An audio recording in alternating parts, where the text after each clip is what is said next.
Okay, it is time for Street Talk for the 65th anniversary episodes week of Coronation Street. We're going to dive straight into Street Talk this week. We've not been sent any clickbait this week, Gemma. Maybe the journalists have had a week off. Oh, no, they haven't. They haven't, have they, Gemma? Maybe they just... Maybe, what? Maybe everything was just written completely plainly. Like, Coronation Street fans moan about this. Is this why you're not a clickbait journalist? I could be a really good clickbait journalist. Thanks very much. I think that maybe Conversation Street made it into the tabloids this week, but I'm not going to say anything about that. We're going to go straight into it. But I will say, based on last week's Street Talk, based on last week's clickbait, yes, we have been told that Alice Dingle is dead. Oh, God By many people in the past 7 days. It must have been so funny listening to us going, like, I wonder what it could... You know, we usually pride ourselves on our research skills, but not with that. Listening to an Emmerdale one where they're going, well, Mike Baldwin was very popular and he was Ken's rival. Maybe he'll be brought back. I know. Well, you know, not everybody listening to this is as au fait with Emmerdale as clearly some of our listeners are. And yeah, Alice Dingle, the reason that she last appeared in, when was it, 2001, 2006 or something like that, was because she was killed off. I think it was assisted suicide story. I should have scrolled down, really, shouldn't I? You should. You were doing lots of great live research about her as we recorded last week, but you didn't find out what happened at the end. But you know, I will take full credit on this. I should have maybe looked that up. But it was a good theory, though, wasn't it? Eh, Roy, corresponding with Roy doesn't know that she's dead. So maybe someone is posing as Alice Dingle. Also, I don't understand why everybody's being so defeatist about this, because lots of people come back who are dead. Yeah, I mean... Look at Becky. What if we just said that somebody was corresponding with Becky Swain and you did look really stupid to say, no, she's dead? If we said last year, I wonder if for the Corriedale crossover, they'll have Becky Swain in it, everyone would have said, that's silly because she's dead. She's definitely utterly dead. And we would have said no. Yeah, exactly. Think again. So anyway, I back to the old drawing board with that. And we didn't really get any other clues about Roy and his letters this week, did we? I'm not so invested in the idea that I'm upset about this. I'm a little bit upset about that I can latch onto. I mean, it wasn't my theory. I just copied it off someone online, so I blame them. Yeah, it's their fault. Who's this idiot that's going around spreading rumours about dead women? Exactly. But yeah, I think the Roy story, he only got about 2 scenes this week, and it involved him just getting more letters or something. I don't know. I didn't even write it down. You can't listen to us about anything. No, you can't. But you will, because we're going to be talking about this week's Street Talk stuff, which is starting with Mag's Pain. It's like Max Payne. Oh, no. And it's about Maggie's pain. Yeah, I couldn't think of a decent one for Maggie's flashback. Magback? No? I don't know. It's still the Will Groom storyline after all, wasn't it? With just a little bit of a departure on Monday for parties and flashbacks and pushing down the stairs. We have then got some Swalageddon coming at you, and Lisa and Carla have split up again because they just can't help it. They never get back together before they split up. They've had so many splitting ups where they haven't got back together again. I know. They're just going straight to breaking up. Is it just so that everybody absolutely 100% knows that they're definitely over for 100% good and there's no way that they're going to get back together at some point in the first half of next year? If you haven't tuned in previously, let's just remind you that Carla and Lisa have broken up with each other. I know, I'm kind of hitting us over the head with it, really, aren't they? Dementia is coming up next. I had a few nice scenes in, I suppose. Joan alone, because Joan is being lonely in a party, sorry. Who? Joni, Joni, one of the girls. Yep. A few little Webster Metcalf scenes this week. It feels like they can never really truly commit to having that story in a week. Do you know what I mean? Yeah, it's like you might get 3 or 4 scenes in an episode that are fairly inconsequential, and then that'll do. We'll do that for a couple of episodes, and then we'll put them to bed for another month, and then we'll have another couple of scenes. Come on, this is Sally. This is Sally Metcalf here and Tim. Surely they should be the A story of the week at least once, and we didn't even have Brody appear this week, did we? She's made an appearance. Oh yeah, Brody's, that's about as far as we got with that. We had a little bit of the show Me the Mummy storyline just this week, and then There were some intriguing teasers to next week's Undertaker Under the Thumb. We didn't see Theo or Todd at all this week, did we? We just had Christina and George. Right. Yeah. Well, Christina kind of worried about him and trying to get George to, do something about it. Do something. But, yeah, we did get a nice little tease looking ahead to Monday's episode, which should be quite interesting. But, I said the same about this flashback episode on Monday, and I think both of us agreed that it was a bit of a letdown.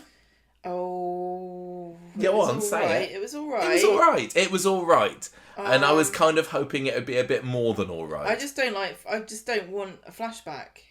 Does that format, are you tired of it? They've had so many chances now to do them. And every time they do them, it's just like, I don't know who this character is. The only reason you have to do a flashback is because this character is a new character, right? Otherwise, they would have already been in it, would have seen this happen. Well, flashbacks that we've had in the past 18 months or so, we've had the Kit one, but then there were flashbacks all surrounding Joel's death as well, weren't there? I mean, was that a better use of the medium? Do you think that counts? Well, it was, we died, and then a month and a half, 2 months, whenever it was later, we found out who it was that landed the fatal blow on him and then didn't wrap him up in a body bag before they dumped him into a river. I definitely think there's a difference between that, which is, I'd say that's more of a revelation, and this is like, this, you would have no way of ever knowing this. It's like when the Joel reveal, it's like, oh, if you'd only been looking over here, you'd have seen this, but you weren't, were you? Whereas, like, we didn't even know Maggie existed when this happened. Push who you like down the stairs. I don't know who you are. Yeah, you're right. It was similar to the Kit one in that way. Yeah. That they took a new character that we'd never considered their past before, and Corey's saying, hey, guess what this person got up to when they were younger? They kind of killed somebody. Do you know what it is? I think it's a real lack of confidence in the story. Their story, and I don't know why, because they should be confident. Is what they do best. Their characters, their actors, and their storytelling, because you should be able to tell people everything they need to know about a character in a soap by what they do and say. You shouldn't have to. The 65 years of Coronation Street, we've never needed somebody to go, oh, do you know why she's a bitch? You know what I mean? We found out everything we needed to know about all these characters, hundreds of characters, without ever having to be given a flashback. Why now? Why start now? I just don't think it works in a soap. And it's so much. I think it can work. I think it can work well. because you look at the Peggy Mitchell stuff that they did in EastEnders recently, which we've not seen, but that's been highly lauded, hasn't it? Just because other people said they liked it doesn't mean that it was and I don't know whether it was good. And why did they have to do a Peggy Mitchell? I think flashback. What was the point of it? Somebody tell me. I'm not saying there was no point. I'm literally asking. Oh, it's not a rhetorical question. I literally don't know why. I think it was all tied in as far as I got a very basic understanding of it from what I recall hearing, was that it was tied into Phil Mitchell's hyper-masculinity story, and then it was about him as a teenager, and it kind of went to show how I think that they went a bit more full on with the EastEnders flashbacks, whereas with the Kit one that we got earlier this year, I think even then I was kind of watching it thinking, oh great, this is going to be a whole episode in flashback set in 2007, that could be really interesting. And then they started off with the flashback scenes of the boys running down past the pub, and then it's like, oh no, they are going to have some modern day scenes now, but it made it look like it was Flashback City compared to this week's, which, what percentage of Monday's episode was actually Maggie Driscoll flashback? It was about 10%? Yeah. 15%? Barely anything. I think the thing about it also is that it's like, oh, look at this. It's something you didn't know about this character. It's like, I don't know anything about this character. This is a new character. You're not surprising me with this because she could have done anything. If you'd have shown her walking on the moon, I would have been surprised. I don't know anything about her. You're not shocking me because I had no reason to suspect she hadn't murdered her husband. I mean, and everybody guessed that she'd done this. I think that was the main problem. Like, okay, I don't know where it came from. It wasn't going to be a flashback about, oh, one day my cake was cooked wrong, was it?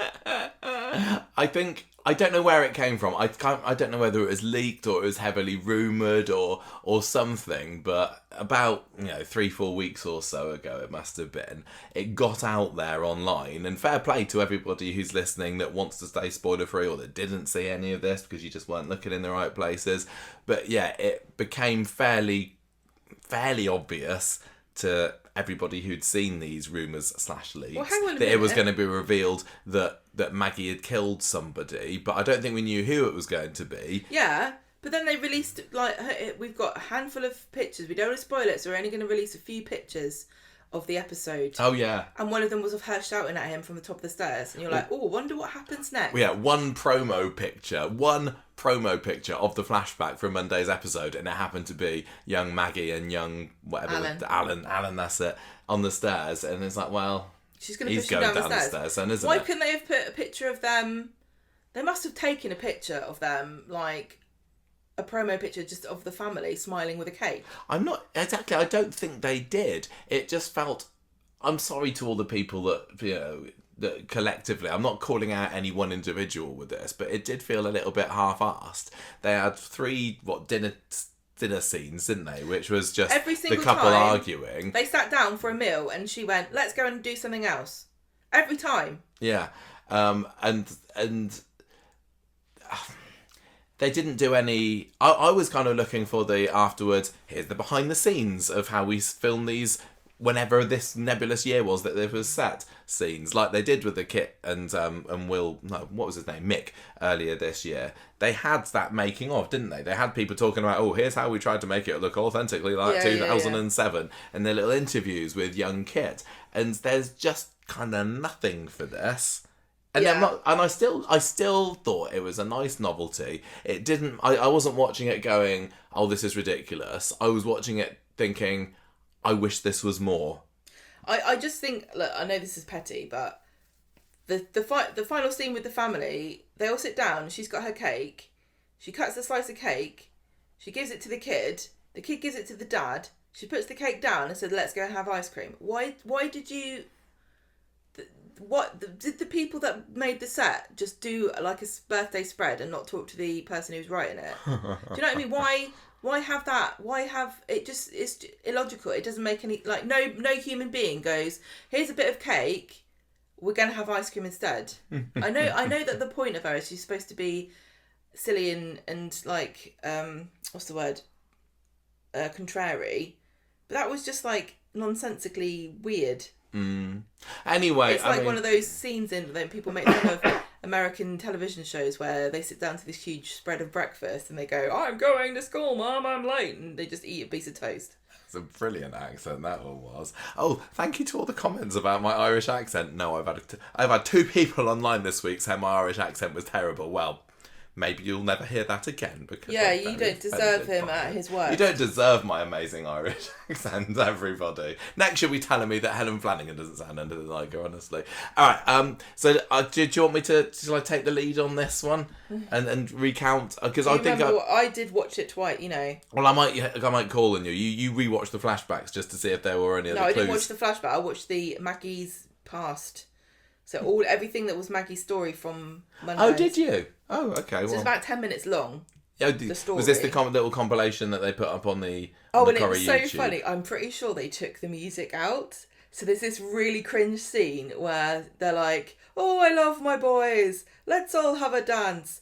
And then right in about Gemma's Irish accent, everyone. Go on, just why don't you kick me when I'm down? They're all dancing, and then it cuts to the flashback, but there's no music.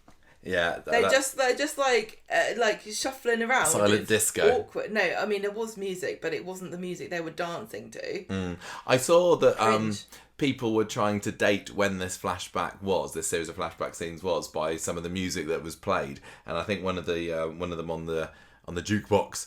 It was Better the Devil You Know, which was apparently 1990 that came in.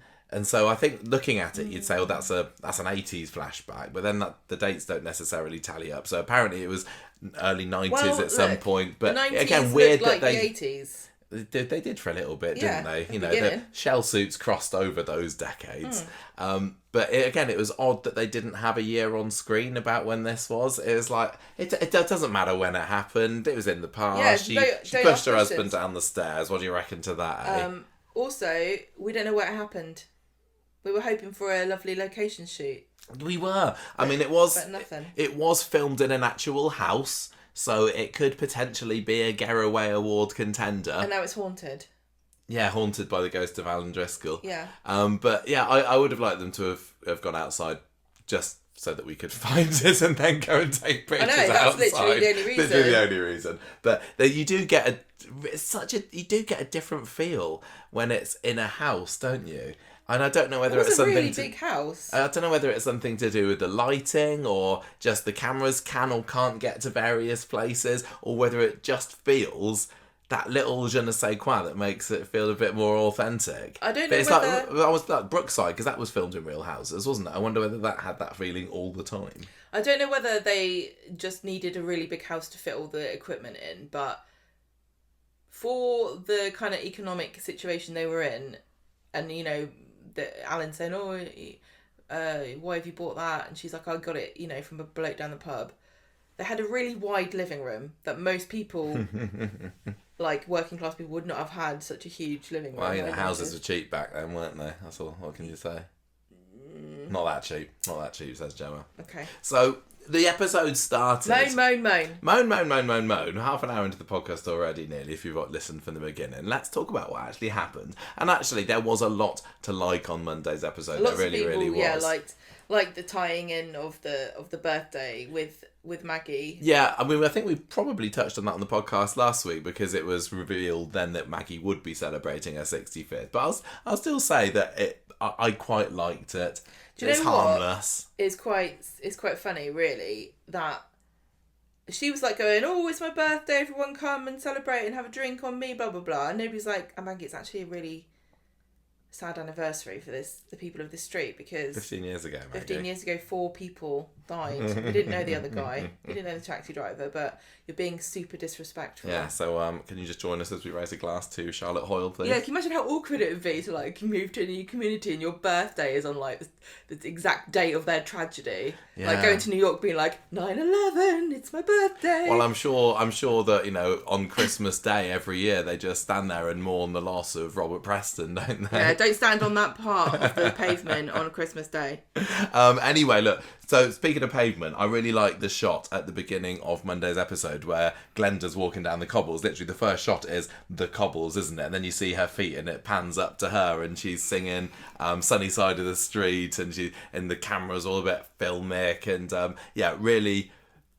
This feels like a special episode kind of moment, and she's just there going saying hello to everybody. She arrives at the pub where it's got this 60th birthday banner, 65th birthday banner, which was incredibly meta. They had a sign outside the cabin, didn't they, that said Florizel Street discounts. I don't know why that was on there. No, I'm not sure. It didn't really make sense. But that is almost like they just wanted to say like, we want daily discounts Florizel Street over written They just wanted to mention it, but they didn't know how, and then they never thought of anything except the placeholder. Yeah, it was a bit, but because I think it would have been funnier if they'd made a joke about the fact that the reason it's not called Florizel Street is because the lady thought it sounded like a washer, like a cleaning fluid. So if they'd had like 50% off Florizel cleaning liquid in today's... That would have been good. You know, recorder. It would have made me laugh. I don't know. Or could they have had a headline saying Florizel Street to be renamed, council decides, or I don't know. I really don't want to be too picky about this. Well, you know, that's what we're here for, isn't it? Maggie's basically walking around the street inviting everybody with a pulse to her party that evening. She wants to be the centre of attention for everybody. And so Rita's gets an invite, Brian invites himself too, Ken, Tracy and Kirk, who are hurrying along the street with the Christmas tree, they all get invited.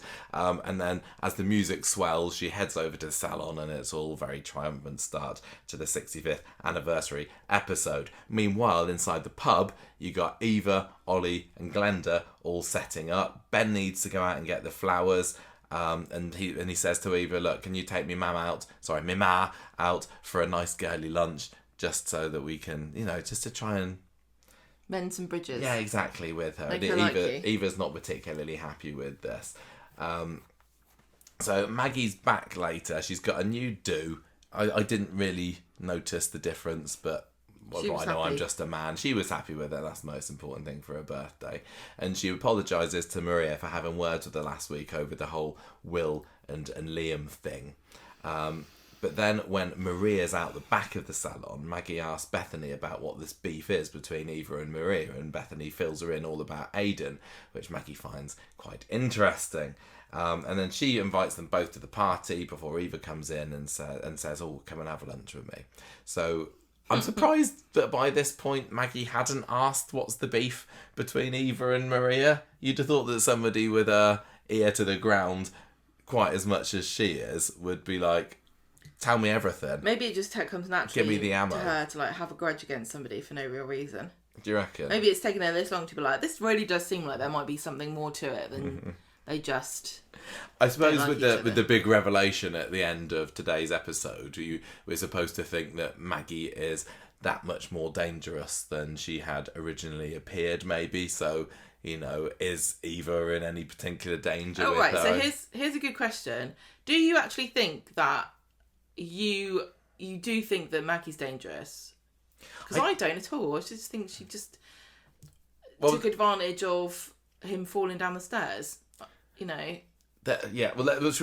we wait until we get to the flashback, because I think that's where it's gonna launch off all the discussion about it. So anyway, Eva and Maggie end up in the cafe. And there's Maggie's like going, oh, they do egg and chips. Now there's posh for you. Yeah, you're really not going to do your Irish accent? No, I can't do it. I've had my critique. My pride is hurt. Who else said it then? No, I don't know. Maybe it was one person. I don't mind, honestly. I think it's funny. I don't want this person to feel bad about telling me. I know it's terrible, but I just do it for fun. Isn't the joke that it's not supposed to be good? Exactly. I don't mind. I thought that was the joke. Anyway, Roy gets an invite for tonight as well because he was there. And then, coincidence upon coincidence, Glenda and Sean are all kind of wondering out loud about Maggie's husband Alan and what went on with him then and how did he die. Best not ask her on her birthday, they decide though. And then you also got Megan there kind of whispering to Will to stop giving her and Daniel dirty looks. So Driscolls go out the back, they're pouring champagne, Will's grumpy, and then we get our very first flashback to 1990X. I quite like that they had it in the 4:3 aspect ratio. I thought that was quite a nice touch, did you? And it was all very yellow and... It was kind of slightly sepia tinged, wasn't it? Yeah, sort of. I think it's just the general cigarette staining that we actually had back in those days, yeah. But I thought it was a nice touch to make it... It was a nice obvious way of saying we're in a flashback now. And the first scene is Maggie's birthday, one of Maggie's birthdays. So we got young Maggie, we got Alan the husband, we got young Ben, and also his brother Finlay, who... He had been mentioned before this flashback, I think, but only fairly recently. It might have even been Monday's episode, I can't remember now, that he got his first shout out anyway. So the question is kind of, well, what's gone on with Finlay then? I think we'd been told he's over in America, but it's like, what's going on? Why is he there? Are we going to get to see him? And I think... that's definitely going to be on the cards for 2026. But anyway, it's Maggie's birthday back then. Funny that, isn't it? It's the birthday of the same day every year. I know. How does she organise that? We kind of learn that things aren't so good between Maggie and Alan. They've got a little bit of a fraught relationship, haven't they?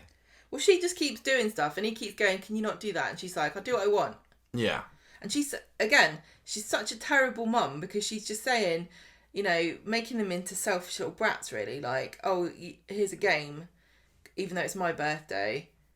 And the dad's like, eat your breakfast before you play on this game. And then she's like, no, they don't have to play. They don't have to do that. go and play your game. Yeah, it felt undermining like him continuously. Yeah, it felt like she was at anything he said. She was just like, no, let's do it my way. Yeah, exactly. It's like you almost kind of watch it saying, why are they together? Is it just for the kids? Is it just for the kids? But she's very protective of these children. But you kind of get the impression as the flashback's gone on that Alan wouldn't trust her to look after them. You know, there's maybe even the undertones that she's possibly been violent with them in the past, because in the final flashback scenes he's saying, no way would I let you look after my kids. Do you think did it give you a worse impression of Maggie seeing her like that? Did it confirm what you already thought about her? Is this what I mean? I don't feel like I've learned anything I needed to know that I didn't already kind of get. And I also think it would have been way more dramatic. It's clearly it's clear that Finley, the character of Finley, he saw the mum. You saw the Tumbleton. Yeah. So he's obviously giving everybody a wide berth because he's got terrible memories. And then he's going to come back and we're going to know that he knows, but Maggie doesn't know that he knows. And that's the whole point of having this flashback. Mm. And that doesn't really feel like another way of doing it. But equally, I don't think that is it that important that we have a character we haven't met yet, get set up to have known something?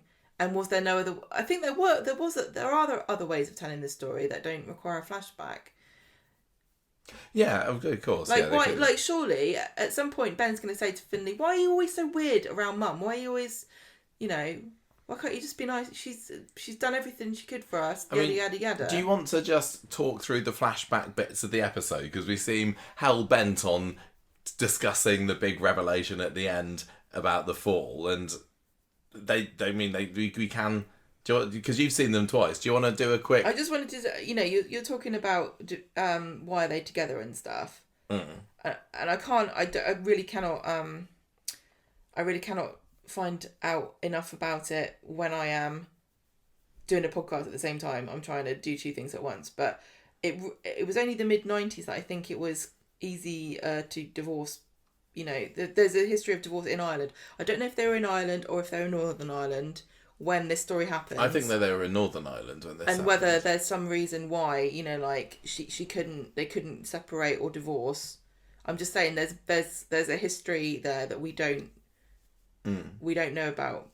We also get to see in another flashback that she's kind of raised her hand to him. So there's potentially a bit of domestic abuse there from her to him, and he's been a bit of a punching bag for her.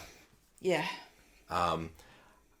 It's really tricky because I have enjoyed Maggie as a character, and I don't know whether this particularly soured me on her, because I don't think it's right to judge somebody or even change your opinion massively on them about something that they did or somebody that they were, 30, 35 years ago. It's tough because you got the idea that she was a bit of a harridan and a battle axe, but when you've had characters like that before, like Ina and Ivy and Blanche, they were always kind of funny battle axes, weren't they? Although yes. I suppose Ivy wasn't. Ivy really was a bit of a villain in a way to Gail.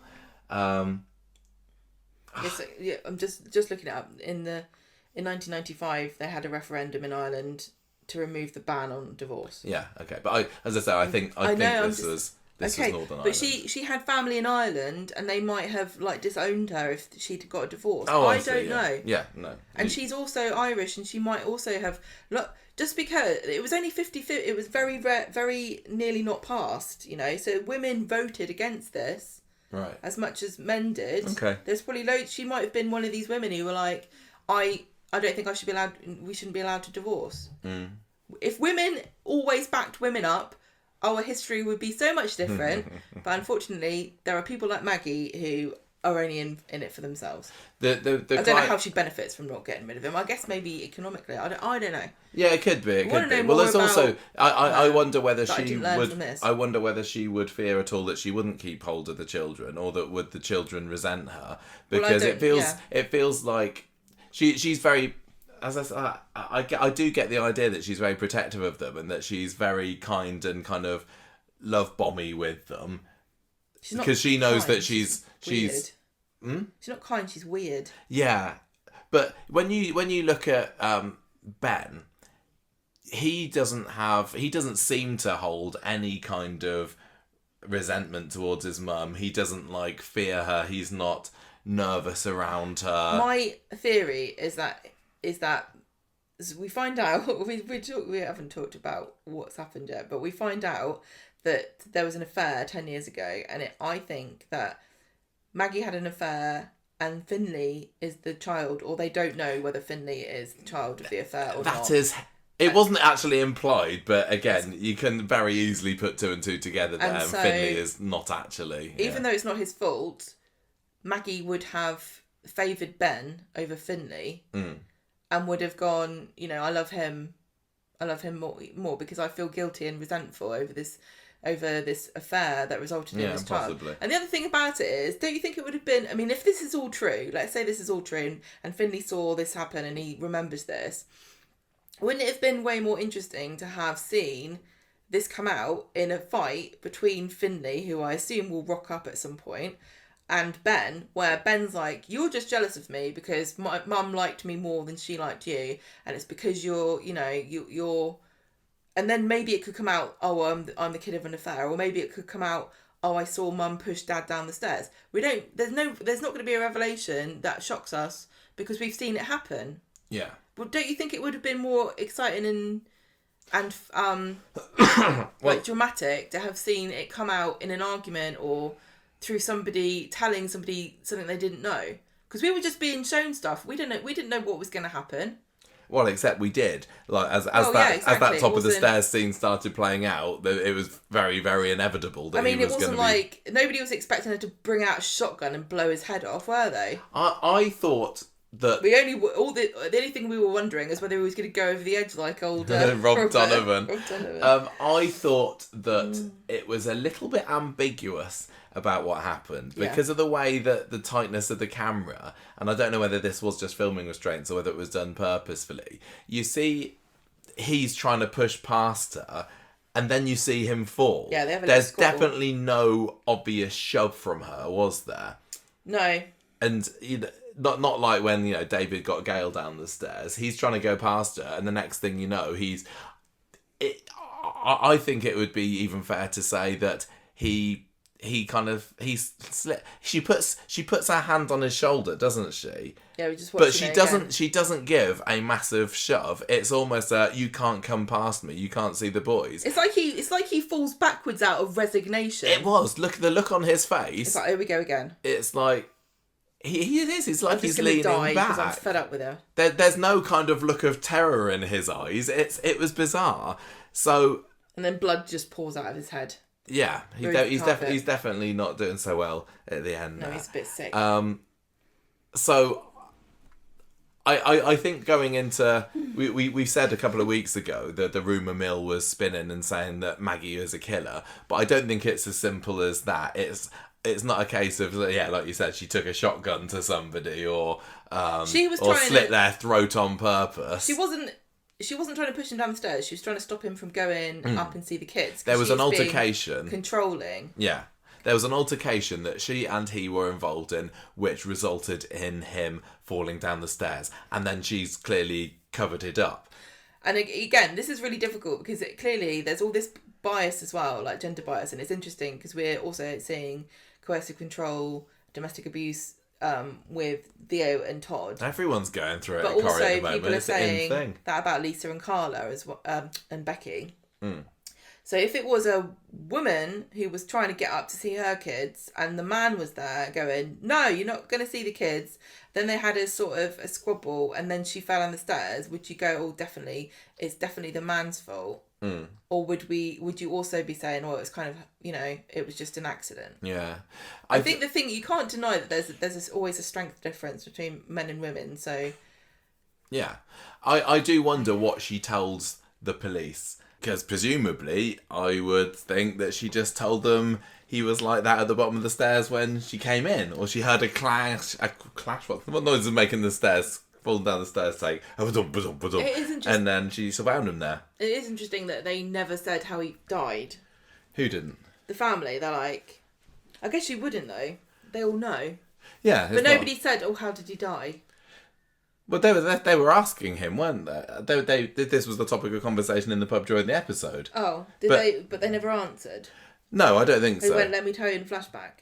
Yeah, I did tell you, weren't you watching the flashback? Didn't you pay attention? Well, who asked then? Well, Sean was interested in, wasn't it? Well, we'll find out. We will flash back to that later. Tell you what, there's talking about non-linear storytelling. This podcast today, we're all over the place.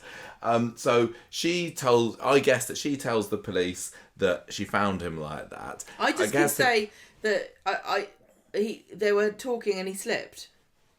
What can they prove? It could have been. There surely wouldn't have been a mark on him, at least from this. But you do get the impression that she's been slapping him about a little bit, so there could have been other marks on his body, but then probably not, because she's got away with this. We're not to believe that she's been in prison. This is a crime on accident that she has got away with. I suppose the crime maybe is covering up the circumstances, which I assume she has done. But I don't, because I was thinking, you know, we got a murderer as the landlady of the Rover's Return now. That sounds a bit dark, doesn't it? And you know, you can't get away from the fact that she's definitely a very naughty girl and a pretty unpleasant person as that. And I think that's a bit of a new thing for Corrie. I mean, Dougie Ferguson was not the nicest of fellows, was he? I suppose Mike Baldwin wasn't as well, you could argue. But everybody who's been in charge of the Rovers so far has generally been liked, and they're supposed to be a beloved. It's it's an important role to get, isn't it? Rovers landlord, and to have it now as somebody who is, I'm gonna say, has probably got a bit of a ticking time bomb on them. Don't you think? It's a bit of a interesting choice. I'm just thinking, she's a bitch, right? She clearly is. She's a terrible mother. She is selfish and cruel and all the rest of it. But she had a fight and there was an accident and her husband fell on the stairs, and those are two different things to me. I don't think. Do you think she's a murderer? I don't at the moment see her as a murderer. What I needed to see is what happened afterwards, because if she just leaves him and then, I just saw him 3 hours later. Yeah, that's a really good point, because him falling down the stairs and dying is kind of what she maybe wanted. We're kind of led to believe. It's very convenient for her that happened. Yeah, finally, all these years of him, I guess, constantly bringing up this affair are over, and she probably feels a huge weight off her mind. I get the idea that he's he's the victim, he's the innocent, he's just a straight up nice guy who is involved in this relationship where the woman has an affair. I don't think that he's supposed to be a baddie in this, is he? No, I don't think so. Do you see what I mean though when I say what's the difference really between? I mean, not what's the difference, but we're linking these two things together. Like, she was a bad wife and a terrible mum, with the fact that her husband fell down the stairs and died. It's not really a link, is there? No. I mean, they were fighting at the top of the stairs because she's I'm just trying to say that.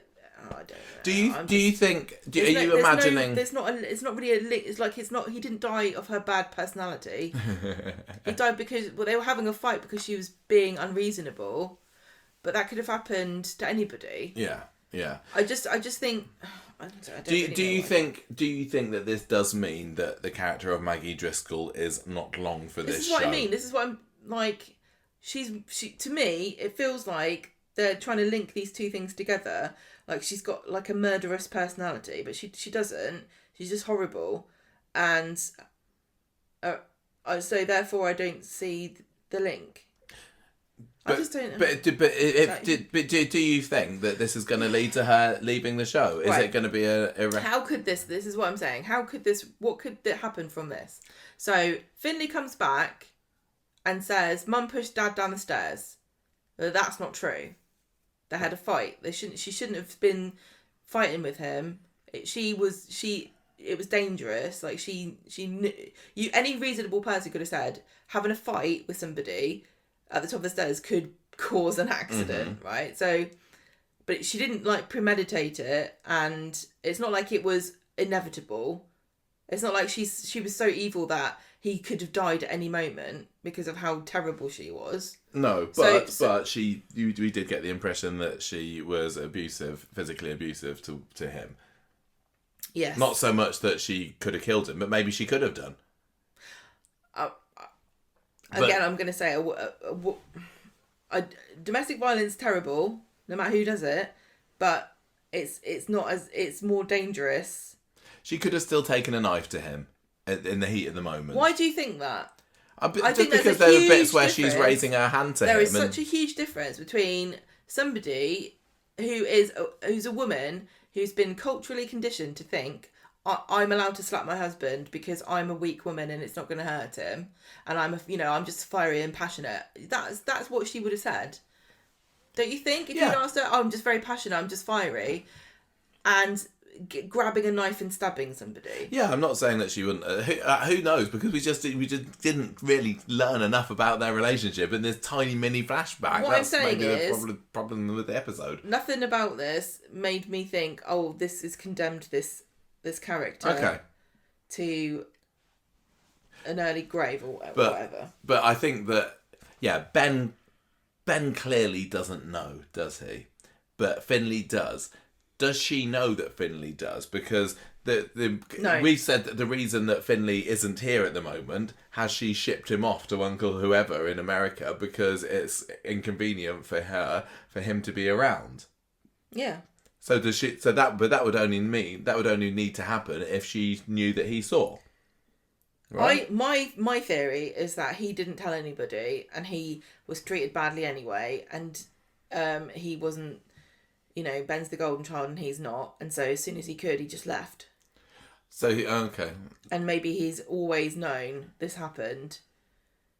And but didn't say. And hasn't said anything. Yeah. I mean, it could have been that he asked her about it and she says, no, you didn't see it right. He fell, he slipped. But yeah, I think it's probably more likely going to be said that he hasn't told her that she It's also knew. Quite possible that she doesn't remember that it happened that way. Yeah, that's true. Yeah. Or like her perception of it was different from maybe what Alan would have said if he hadn't died, Yeah, I mean, if Finley comes back, he's going to reveal at some point somehow, probably to Ben, I saw what Mum did. Yeah, that's what I mean. And then Ben is either going to not believe him or he's going to completely side with him and then turn against his mother. I think what they've done... Or does Eva find out first? I don't know. If Eva finds out before Ben and she's got this gossip on her mother-in-law from hell, but Ben doesn't believe her, I don't know. That could be quite interesting. I think what they've done is create a situation where it's perfectly possible that Maggie could stay for ages, or she could get, carted off. Do you know what? It's so ambiguous. If they wanted her to be a proper villain, I'm just saying, if they wanted her to be a proper villain, they could have had such less ambiguous scenarios than what they've done this purposefully. This is not like we actually watched something real happen. This was purposefully done in a way that you're still not really sure, is she a villain? And what we saw of her, slapping, trying to slap Alan, we didn't see anything else of what he was doing. Yeah. You don't know what that relationship was like. You just saw her raise her hand to him and him immediately grab it. He didn't strike me as somebody who's been abused into submission. He was incredibly capable of stopping her. Yeah. It's not like he was cowering and saying, don't hurt me, or I'm scared of you, or I'm too afraid. He was like, no, you're not going to slap me. He was like... It was, but almost a bit like a Mick and Lou kind of situation where they're both pretty fiery. He wasn't surprised. It's like he was expecting it to happen. Yeah. I just I'm think not saying that that's right. I'm with not this saying that's right or scene wrong, I'm just now, saying that's viewers are going to, I think, really going to be anti-Maggie. And I don't think that she was the most popular of the Driscolls, just from reactions that I've read online now anyway. And I think that having a character with this blemish on their past, literally as the landlady of the Rover's Return, I think it's... Yeah, I think it's going to be really, really hard. You're really for hung viewers up on that. to take to her. That she's the landlady. Yeah, And she's naughty. Yeah. I like her. I say. I think I enjoy her. anyone who kills their husband, I like. Hang on a minute. Well, why do you think we always move somewhere with no stairs? So I don't get tempted. Yeah, I think... I don't know. Because we have seen her showing a compassionate side, haven't we? We've had these clues over the past few weeks. She's such a weird character. Because one of the first things we saw was her having that scene in Victoria Gardens with Asher. And we've also seen her be very, very loyal to her family. She's sitting down with Will and saying, well, we Driscolls, we fight back. Which I suppose was possibly a reference to this. And she's not all bad. She's been the life and soul of the party. She's been friendly with a lot of the locals, and maybe it's just because she wants to get something out of them. I don't know.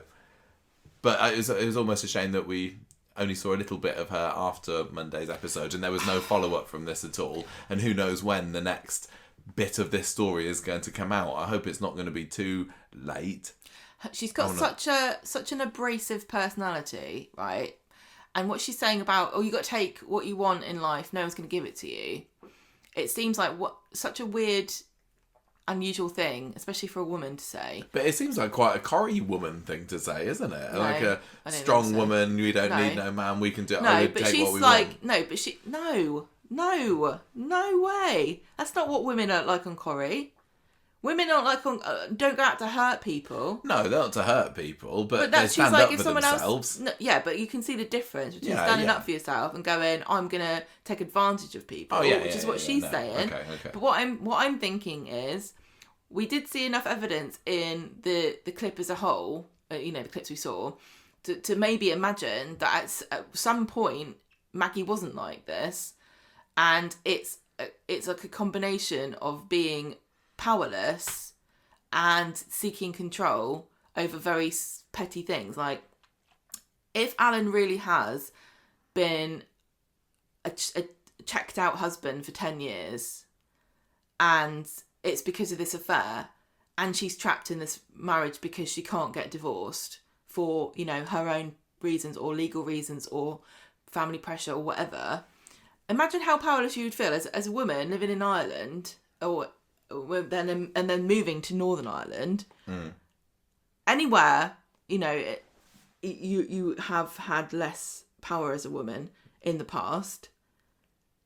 Yeah. And having to grab it for yourself and going, look, this entire culture is against me because I'm not in charge of the family. I'm not the head of the family. So I'm just gonna take what I want and ignore Alan. He can say and do what he wants, but he's not the boss of me. Do you know what I mean? Yeah, is there that cultural element to it? I don't know. And maybe it's not as though everywhere else is a paradise. Of course not. I'm just trying to see things from Maggie's point of view. Go Team Maggie. Well, because it's such a weird thing for a character to be like in a soap. Who is so ambiguous. I really like characters like this. I think they're much more interesting. Yeah, she's got a lot of layers to her. She's definitely not, she's no Ollie Driscoll, I'll tell you that. Because women have it drummed into them, like, be nice, be permissive, allow, people want to do something, be kind and share. And she's like, no, don't share and be nice to people. But it's not... Obviously, some people have a completely different personality whereby you couldn't tell them that anyway. But was she at one point nice? Why did Alan marry her and have kids with her? She can't have been like this from the beginning, or was she? But I think we need to, at some point, flash forward back to 2025. But before we do, we haven't really touched on this affair and what it could mean and kind of who it was with and the theories there. Because we haven't really explained anything that's happened here. It's fine. Has everybody got what happened? Yes, I think people get it. In the flashbacks. We know what happened now, right? Yeah. So, who was this affair with? Because a lot of people, me included, went into Monday's episode not only thinking Maggie's going to kill someone here today, but also thinking, ooh, we're going to find out what she saw in Ken's dresser. And there was nothing of that, was there? No. Not a hint. But people have kind of put two and two together and said, okay, was there something in Ken's dresser that was linked to this affair now? Because we'd said... basically, people are saying, has she had an affair with Peter Barlow? That seems to be the current favoured theory going on here, doesn't it? And there's a picture of him in the dresser, none on top of the dresser for whatever reason at the time. She saw that and she's like, oh, I remember him. That's Ben's da. His real da. Yeah. Do you like that theory? Do you think that's likely? Do you think that they put Peter Barlow in the cupboard, if it is him, because the picture she would have seen of the Peter she had an affair with wouldn't have been Chris Gascoigne? No, don't be ridiculous. And then, why? What do you mean? Oh, why? Chris Gascoigne wasn't Peter Barlow before the year 2000. I don't think we're supposed to think about things like that too much. I think he was in the world of Coronation Street. No, I think... Do you reckon that it was Peter? Because I've seen people thinking it could be Peter, maybe it was Mike Baldwin, for whatever reason. There was a picture of him in there. Or Ray Langton was another one. Yeah, all those characters are still alive on the show, because I just Googled them quickly and didn't do any more research. I think Peter is not unlikely. So Ray Langton is Tracy's dad. Yeah, I think he would have been too old, really, to have had an affair with him. But he was still around until... he died in 2004, because he buggered off to America. Yeah, but I don't think he was around. He was in Holland for a bit and then he went to America, so I don't think it was him. Both Holland and America do let Irish people in. They do, don't they? So she could have met him there. People are saying that it was Mike, but I don't think it would have been. I think that would probably be a Toya-style retcon too far. If it was Mike... But Peter wasn't in the show at this time, so... I'm just saying, if it was Mike, no one would care.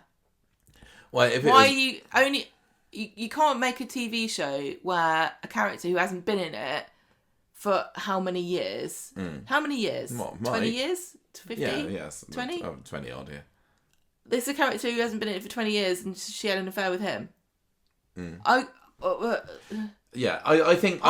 We would find that interesting, but, probably 50% of the people watching it wouldn't know who the hell that was. It would affect Adam, wouldn't it? Saying that Ben and Adam are brothers, but I think that Peter is the most likely option at the moment, and that would mean that there's a new branch, a new twig on the Barlow family tree. Yeah, I mean, what does that mean? If it is Peter, it means, yes, that there are still people in the show that therefore Maggie's opened up a relationship with. Yeah, but Ken it also is Ben's granddad. Means that maybe, just maybe, Peter might come back.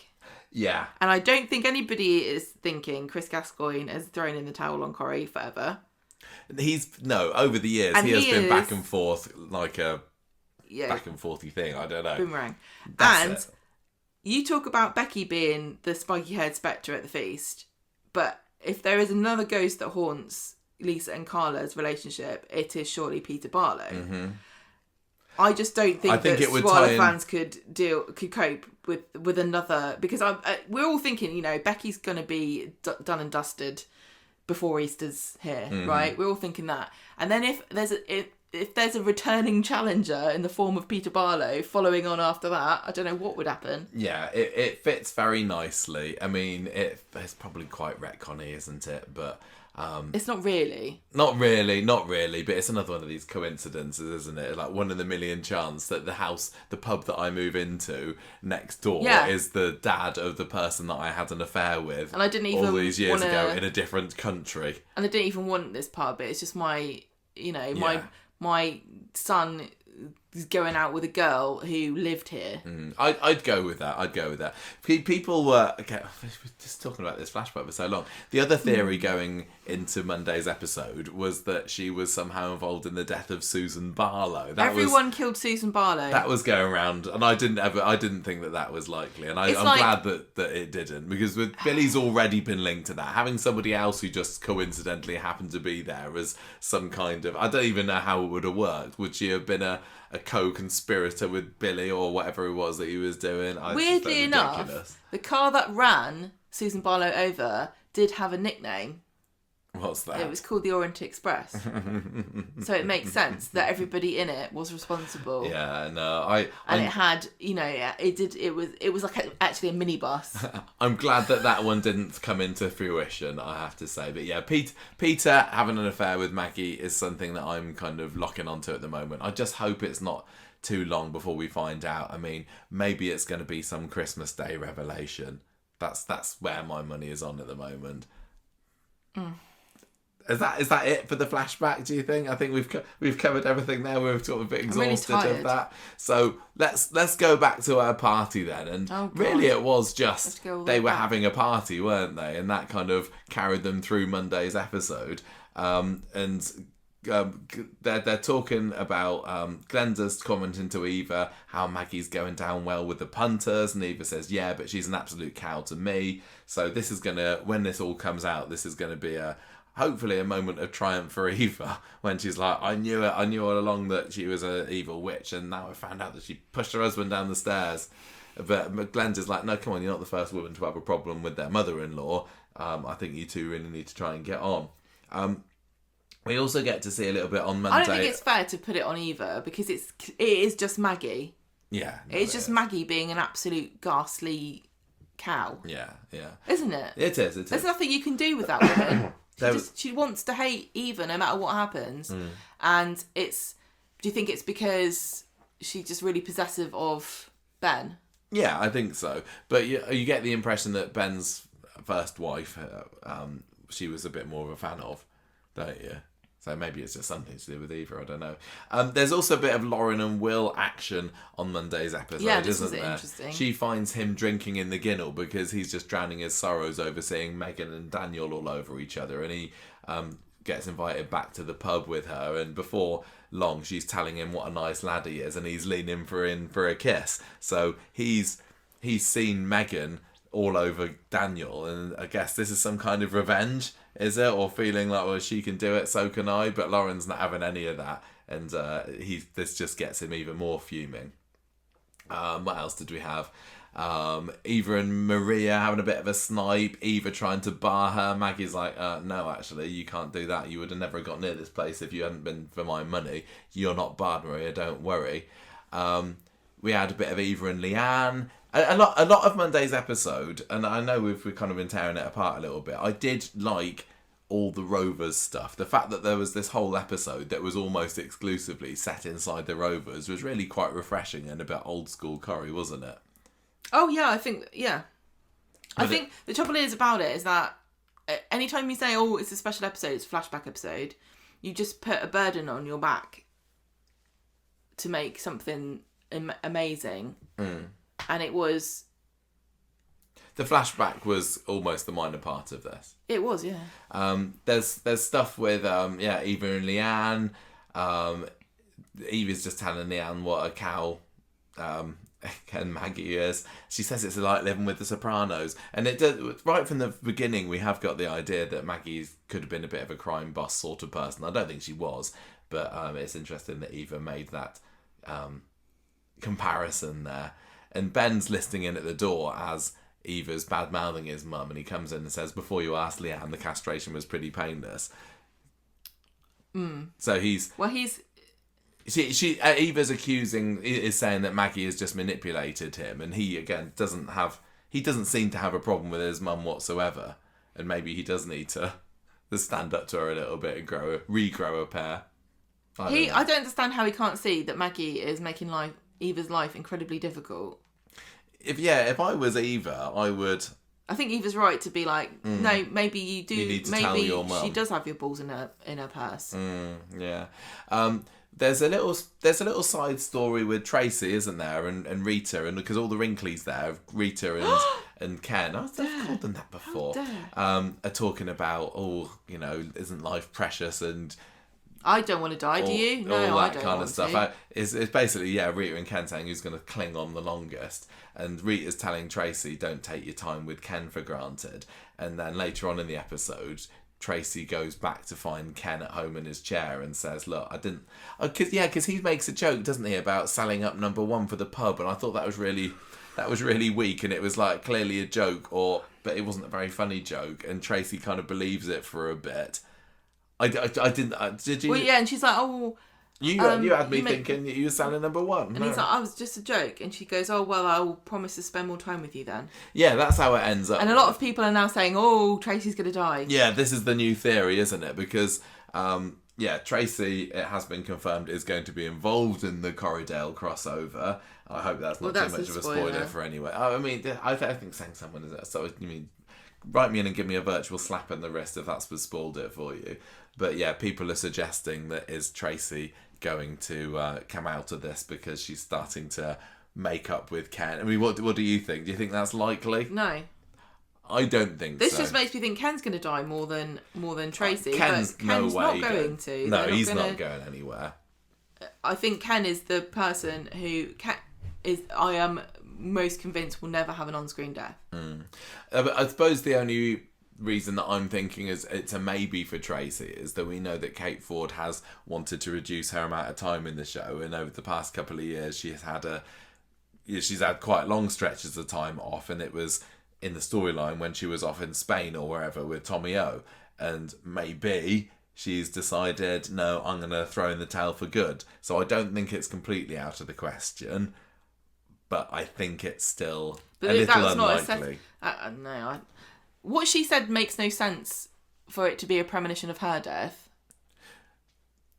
To me. Well, it depends. Is she going to make amends with Ken and kind of make peace with him? Not that she's been warring at him or anything, but are we going to have some nice little family scenes where he's like, oh, Tracy, this is the closest I've ever felt to you. Yeah. And then she dies.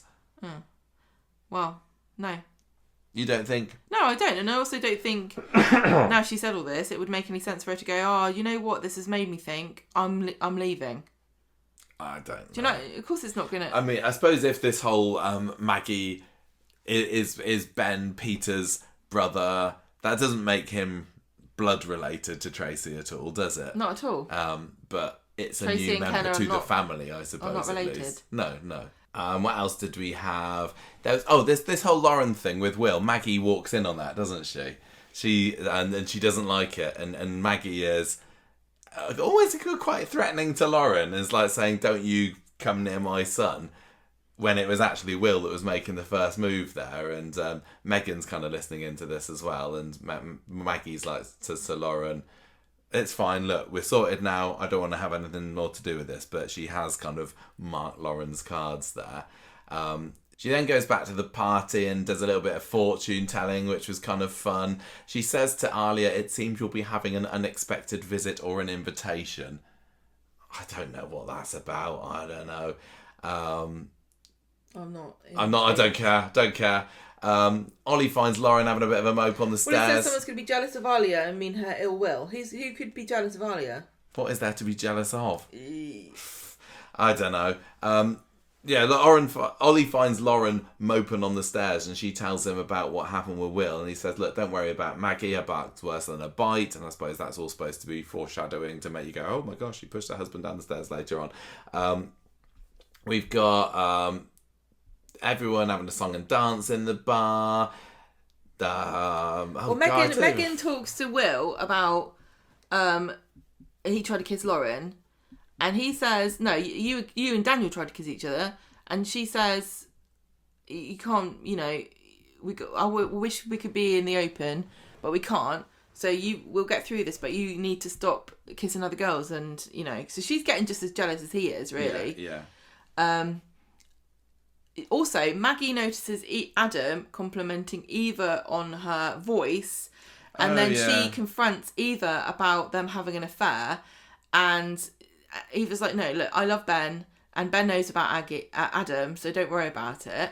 I suppose finding out about this affair with Eva maybe was triggering affair thoughts from Maggie, and that's what made the flashbacks This is come all in. just this is very complicated because like 3 different things are happening. Even though this is the same group of characters, we've got the storyline with Megan and Will and Lauren. We've got the storyline about the flashback and the history of Maggie. Yeah. And then we've got the fact that she's having a birthday and she's having a fight with Eva. I think that's basically it for Mondays, isn't it? I mean, we could have just cut out It's everything all I've go just... in the pub. Nothing really happens, but it was nice to have people just having a lovely time together. Or was it? I tell you what I enjoyed did it. like about it was all the music. And if you do decide to watch it on YouTube, you're just going to have to realise that I think they cut the music out. Yeah, just check it out on ITVX is our recommendation here. I've heard some people have bought YouTube Premium just so they can watch. Well, one of the reasons is to watch Corrie, but if you're in the UK, I think it's probably makes more sense to pay for ITVX. Yeah. Because you don't know what they're going to edit out for YouTube. Yeah, that's true. So Wednesday, Ben's got this mega hangover. Maggie's exceedingly cheery and just like, oh, I'll go and buy you all bacon balm. So she's got quite a constitution there. But I think Eva says she's just covering it up. But I don't know. She was doing a good job of pretending that she was absolutely fine after having quite a bit to booze the night before. In the cafe, Maggie's there with Daniel and teasing him about Megan a little bit and says, look, you should give it all you got with her. You go for it, boy. We have Eva and Ben making Will apologise to Lauren for leaning in for a snog yesterday, and he kind of snarls that at her before heading out. But then when he gets into the hallway, he gets a message from Megan asking him for a training session at 4:00. So that's kind of puts a spring in his step as he heads out. So he and Megan meet up outside Sweetie Enough, and he says, look, all I want to do is be with you. Can we forget what happened? But then, what a coincidence, who should walk past and see them together but Lauren? Yeah. Another Corrie coincidence. It might as well have just been Liam with his drone at this point. But Megan's caressing his face or something. yeah, they're kind of not full-on canoodling, are they? But It's Lauren not conclusive. No. But it's weird. Yeah, definitely. Lauren gets the impression that there's more to their relationship than meets the eye, at least. So she confronts Will about this later and says, you seem pretty close there. What were you doing there together? And he doesn't even want to look at her at this point. He just says, it's nothing. Don't worry about it. And Lauren says, look, you be careful. I wonder whether Lauren was... Should she have done more at this stage? Because Why? She's an adult now. I know she's only a few years away from Will. Don't know, should it have been more obvious to Lauren that there is a serious red flag here? Because she says, just you watch it. But it would feel like the more responsible thing to do to say, what the hell are you doing? Are you having an affair with this woman? Don't you think? He was not having an affair with her. What? He's being groomed. Yeah, I know. Well, she could have called it whatever. But I think... Oh, Cold, we can't all be responsible for everyone else all the time. Well, she does end up just spying on him for the rest of the lesson. She doesn't.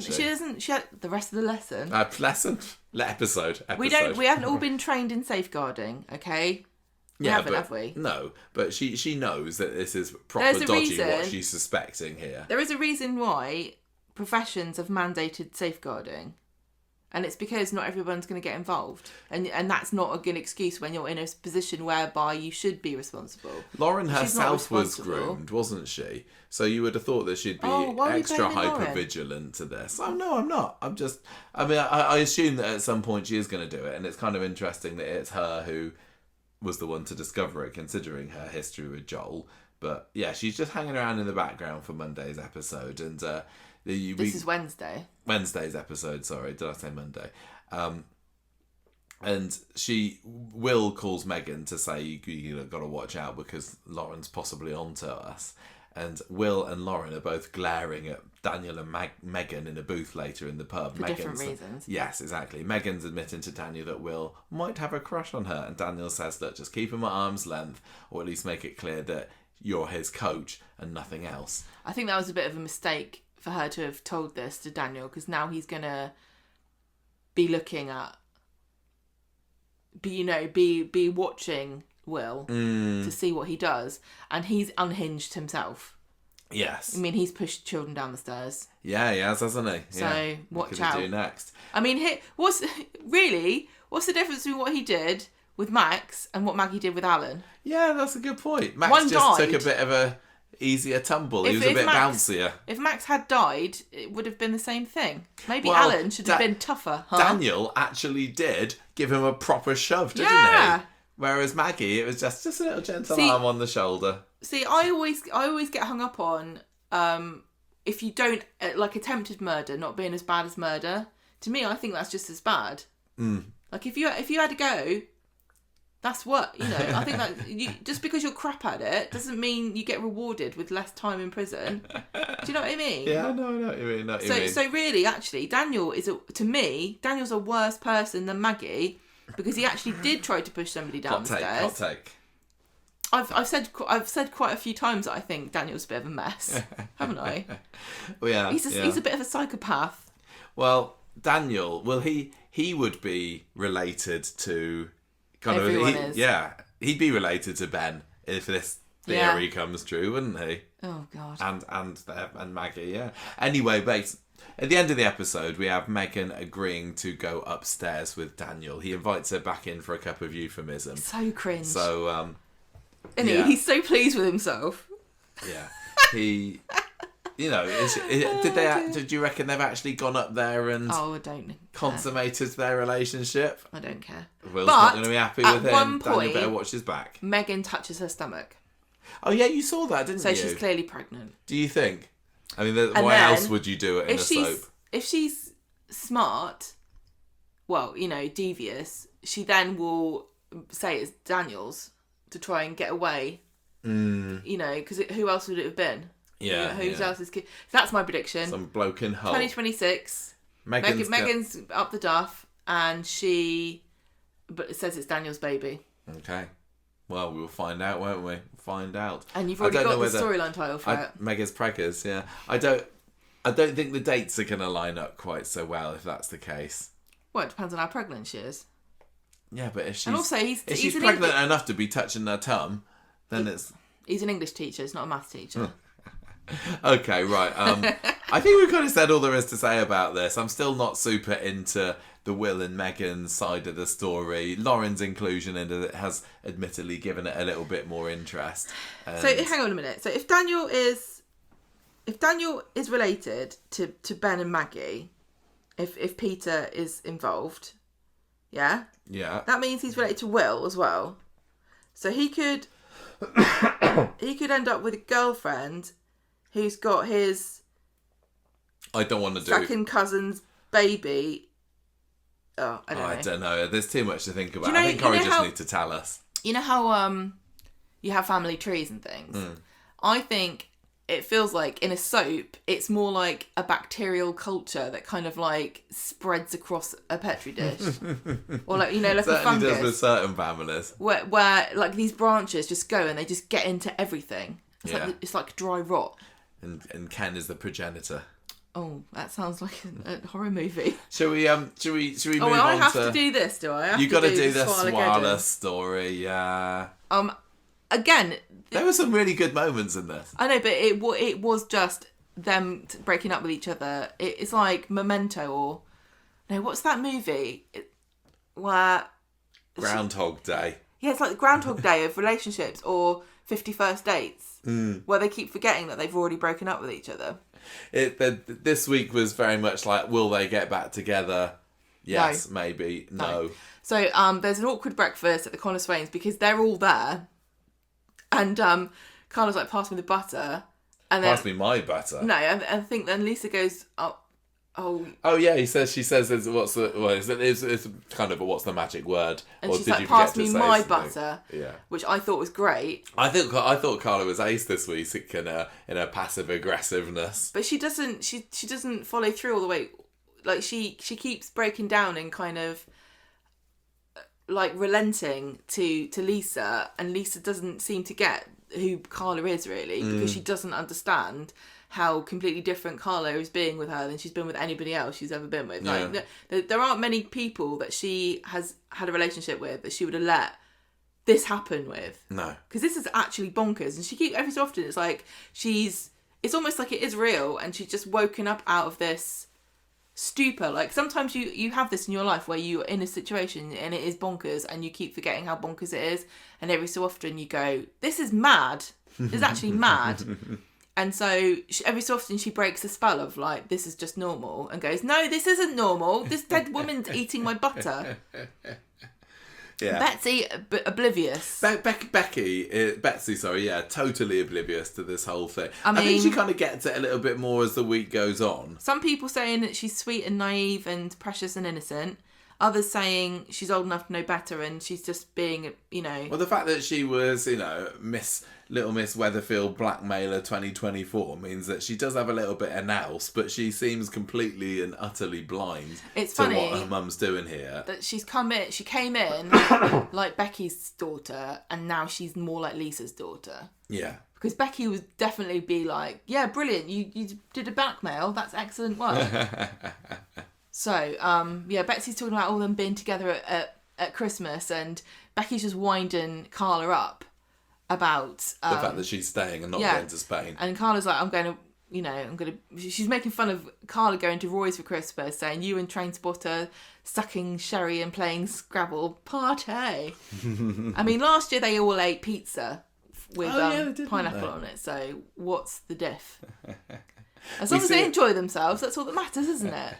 We get a lot more, a bit more, I suppose, Costello this week, don't we? And a bit more Lainey Costello, whose name I keep forgetting. I'm going to continue to forget that. What's the mum called? Jan? No, was it not this, the person who, was it Leah B, something like this, who set up the business? I can't remember. But yeah, what was it? I think I was saying last week on the podcast, why haven't they bothered casting her? Haven't they got the budget for it? And now they have. Although I don't think we really get to find out too much about her, other than she's just generic wife figure. Oh look, it's wife. Yeah.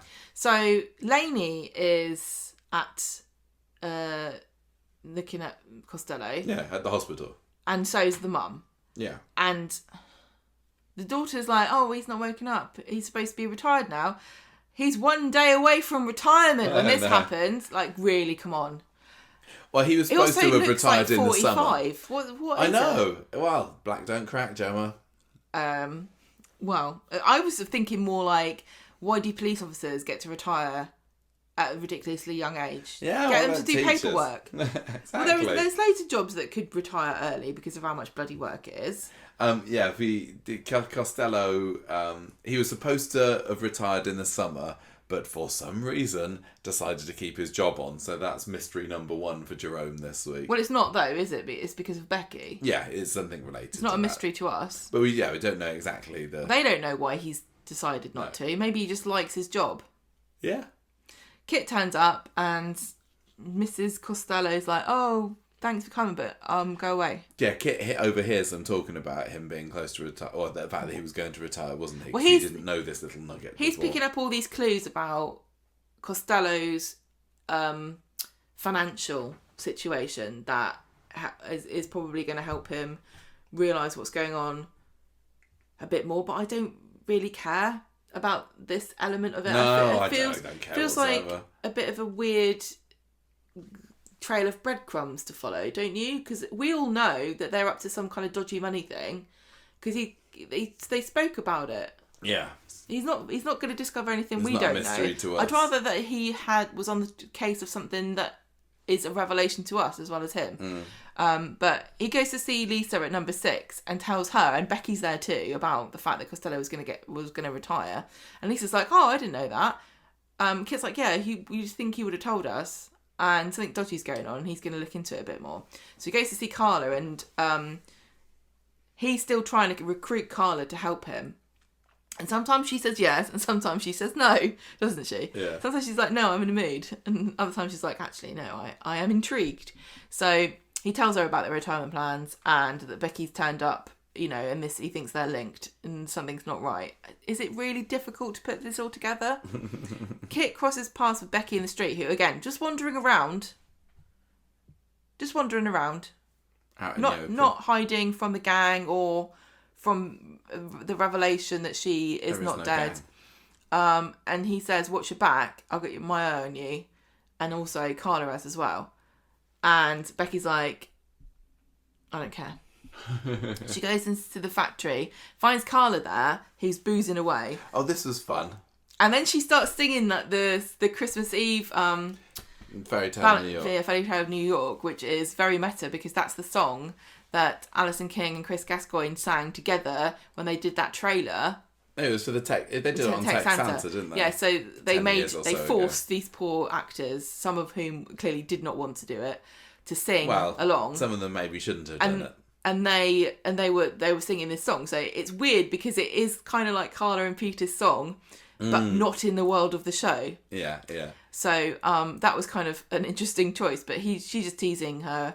It's because the lyrics are in the drunk tank and Carla is there exactly. 3 sheets to the wind. So Becky's like, stay away from Lisa while you're drunk. She's under a lot of stress.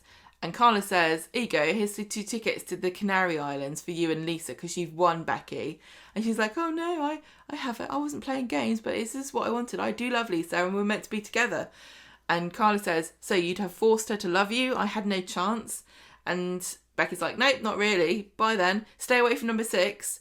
You go to the Canaries and maybe you'll meet someone there. So then Carla comes in and she's like, haha, I was only pretending to be drunk. I've actually got this dirt on Becky. And she plays the recorded messages, about Becky, Yeah, she's admitting that she is trying to steal Lisa back from Hell or High Water. And Becky's like, yeah. I mean, this doesn't work at all. She's like, yeah, I love Lisa and I always have. So what? And Carla says, you're just being devious and dishonest and underhanded. And Betsy's like, well, that was weird what you just did. Like, pretending to be drunk and recording her. That's weird as well. Lisa just gets fed up of it, doesn't she? She's like, I'm not some prize to be won. Yeah, she does her Princess Jasmine, and flounces walks off. And Carla's like, I know, I'm going to find out more about you. Inconclusive who won that. I appreciated that scene just for... I like that Carla tried to do something. It was just not a very Carla result, was it? Because normally Carla's the one that wins. Yeah, it was fun. Felt Becky unsatisfactory was fun in that scene. for Carla. So Carla goes to the hospital and she just walks into Costello's room because even though he was mugged and he is like a big name in the police and they haven't caught the person who mugged them and they really are just assuming it was a mugging and not like a targeted attack from one of the gangs that are apparently running Manchester now. There's no guard on the door or anything. You'd think they would be like, oh, we don't know who did it, so maybe they're out to get him. No. There could be more to this than a mugging. Yeah, anyone can just walk in. Yeah, just whatever. It's not like you're going to inject him with air. That'd be stupid. So Costello wakes up and she's saying, "Ooh," she's like, "Hello." First of all, she's like, "Hello, I'm Lisa's girlfriend, old fiance. Sometimes we've broken up and sometimes we haven't. Okay, so don't ask. I can't remember where we are now, but I'm her fiance. I think Becky attacked you, right?" And he's like, "Yes." Nodding. Well, he nods, doesn't he? He's not very able to communicate whatsoever. He's sleepy. Sleepy and little bit brain damaged. No, he's sleepy because he's just been watching, a documentary about something really, really important. So he's like, "Oh, I'm very tired now. That's a very worthy documentary, but I need to sleep and think about it."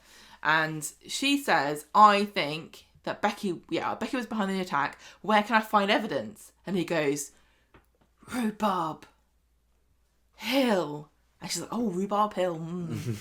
So she and Kit talk and they're going, "Wonder where that is then. We need to look this up." And Carla says, "No, I'm bored. I'm going to bed." People have looked up Rhubarb Hill, and is there not a place in Yorkshire people are finding? There is a place in Yorkshire. I wouldn't be surprised if there weren't plenty of places called Rhubarb Hill, especially in Yorkshire. I think that he was actually saying Rupert Hill, and we're going to be getting to see Jamie Baldwin come back on the street at some point soon. Yeah, so nice. He's maybe. Good. Or I'm thinking it's a reference to the dodgy dealings that has been going on at Dev's, who had unseasonable rhubarb in his shop. Where's that rhubarb come from? Maybe it wasn't. It wasn't Rhubarb Hill, and he said Rhubarb Hull because everything's going on in Hull at the moment. No, I think it's something Rupert to do. Hull. A Rhubarb Hill of counterfeit rhubarb that Dev's hiding in the Ginnel. Maybe. And it's all connected with Curtis's gang, and they're running rhubarb. I don't really have any theory whatsoever about what this rhubarb hill can be. Well, no, at surely the end, Carla we find must out have... it's nothing. Yeah, well, no, I Yes, don't we know. do. That's what I think's happened. Do you really? Yes. Because the nurse says it's nothing. Well, but let's I get think... to it. Okay. Right, so Friday, Lisa's doing like some angry ironing when Becky walks in, and she says, I'm sick of all this. I'm sick of being in the middle, and I'm not taking any relationship advice from you either. So leave me alone. And then Mrs. Costello is at the station when Kit's there, and she's like packing up his stuff or something, and she's like, look at this photo of me in front of a mansion. My that was the child. worst curry photoshopping I've ever seen. This would have had to have been a photo of them kneeling in the middle of the road. They didn't even try and make them look the right height, with did the light they? shining Let on their alone the face. shadows. It was the worst. terrible. It was a really, really terrible. If you show me this picture and go, look at my mansion, I'd say, oh, yeah, that's your mansion, isn't it? Oh, that's lovely. Is that where you wish you lived? Anyway, so he works out that they've just moved very recently to this new place. Called and luckily for him, it's got the name in front of it. And this is a tip to all you people who are so rich your houses have names. Remember how easily Kit found out all the dirt just from this photo. Mm-hmm. Yeah, well, Raven's Gill sounds a bit like Rhubarb Hill, doesn't it? It does. So maybe he was just saying his house name wrong. Don't know. I want to go back to Ravensgill.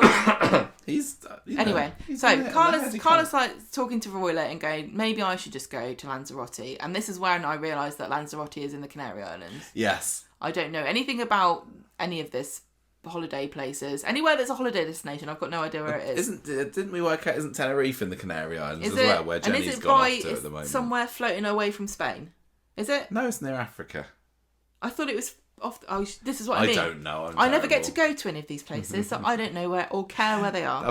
There's been some funny stuff on a classic on ITV3 this week where you remember the story where Hayley ended up going to Africa with Roy to do their little trek or whatever that they did, and the opportunity has arisen this week for them to go, and Roy's like, you can't just drop everything and emigrate in a day, how ridiculous. And then it's like 15 years old, nearly 20 years later, that's exactly what people are doing. We've invented technology that helps us. Yes, you're right, to just disappear off the face of the planet. Roy's like, maybe you shouldn't just go to the Canary Islands because maybe it sends a message that you don't want to. So she goes back home and Betsy's there moaning about her musty laundry. Oh, what? Her musty laundry. Well, shit, I missed that. Carla was very nice to her and tells her she loves her, and she's like being very supportive, but she also says a bunch of stuff about Lisa that Lisa hears as she's listening in the doorway. And Carla's saying, you know, Lisa's got all these battle scars. When you fly the nest, I want to make sure she's okay. And Lisa then walks in and Betsy leaves them. And Carla is softened at this point and is saying, I shouldn't have left you. Did you think, were you kind of eyeing up a reunion for them here? I did kind of think, oh, this is probably it then. They're getting back together again. It's a bit no, because of Twitter. Oh, did they spoil it for you again today? I feel like I know what's going to happen for 3 weeks. Corrie has released the next, almost month's worth of spoiler pictures. And it's really hard at the moment because the they fans keep are dining on. breaking up and getting back together, and then they keep talking, the Swallow fans keep talking about what's going to happen in 3 weeks' time, and I don't know if they're going to be breaking up and getting back together again for 3 weeks, or that's just them talking about stuff that's already happened or stuff that will happen. I don't know. What do you think about the fact that I feel like the ghost of Christmas future. What do you think about the fact that Carla has just seemingly had given up and keeps giving up? Is she close to it being completely over? Because Carla doesn't seem the type to give up on somebody that easy, but I don't think anybody in a situation where she's in. I mean, you'd have to be made of pretty strong stuff to not be a little bit fed up with this by this point, because Lisa has been being very naive about what she can get away with doing in front of Carla, and she's still letting Becky hang around her. I think if anyone was in Carla's position, they'd be like, is this worth fighting for? What's the question? Are you surprised that Carla has given up, or Do you think she hasn't given up? She at this point At she some hasn't, at and then she sometimes- does at the end of this scene. Right, yeah, okay. Because Lisa tells her to bug off. So when Becky was in the factory with her and Carla was saying you've won, She was just that tricking was just her. playing along with it for the recording. Okay. It's also very easy to say and be defeatist and sad and go, "Oh, forget it then," when you're not around the person that this is all to do with. But as soon as she sees her, she's like, "Oh gosh, I can't. I love you. I don't want to be broken up." This scene, that makes sense. This scene where they almost got back together that didn't. It was just a bit of a come on, you two, what are you doing? No. And I was saying it's kind of on Lisa as well, because Carla was opening up a little bit and saying, I love you, I don't want us to do this. But Lisa was the one who eventually said, rejects her. You can't manage me like this, like I'm one of your machinists. Well, hang on, we haven't got there yet. Let me get to it. Go on then. Kit is investigating companies online, and he's found one called Laney NW Incorporated. Oh, and Leah Costello is the company director, and this is what they bought the house using this company. I don't know why, because is this like a tax dodge, or maybe it's not very secret if you can just Google it. No. You got to know what you're Googling. So it's been set up a week after Becky's death. So Kit phones Carla up. She won't answer the phone because she's having an argument with Lisa, and he tells her all the facts, including the dates and that it was quite a pricey house.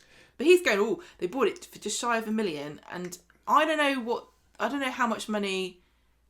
What is he? Costello? DI, the Costello? inspector, yeah.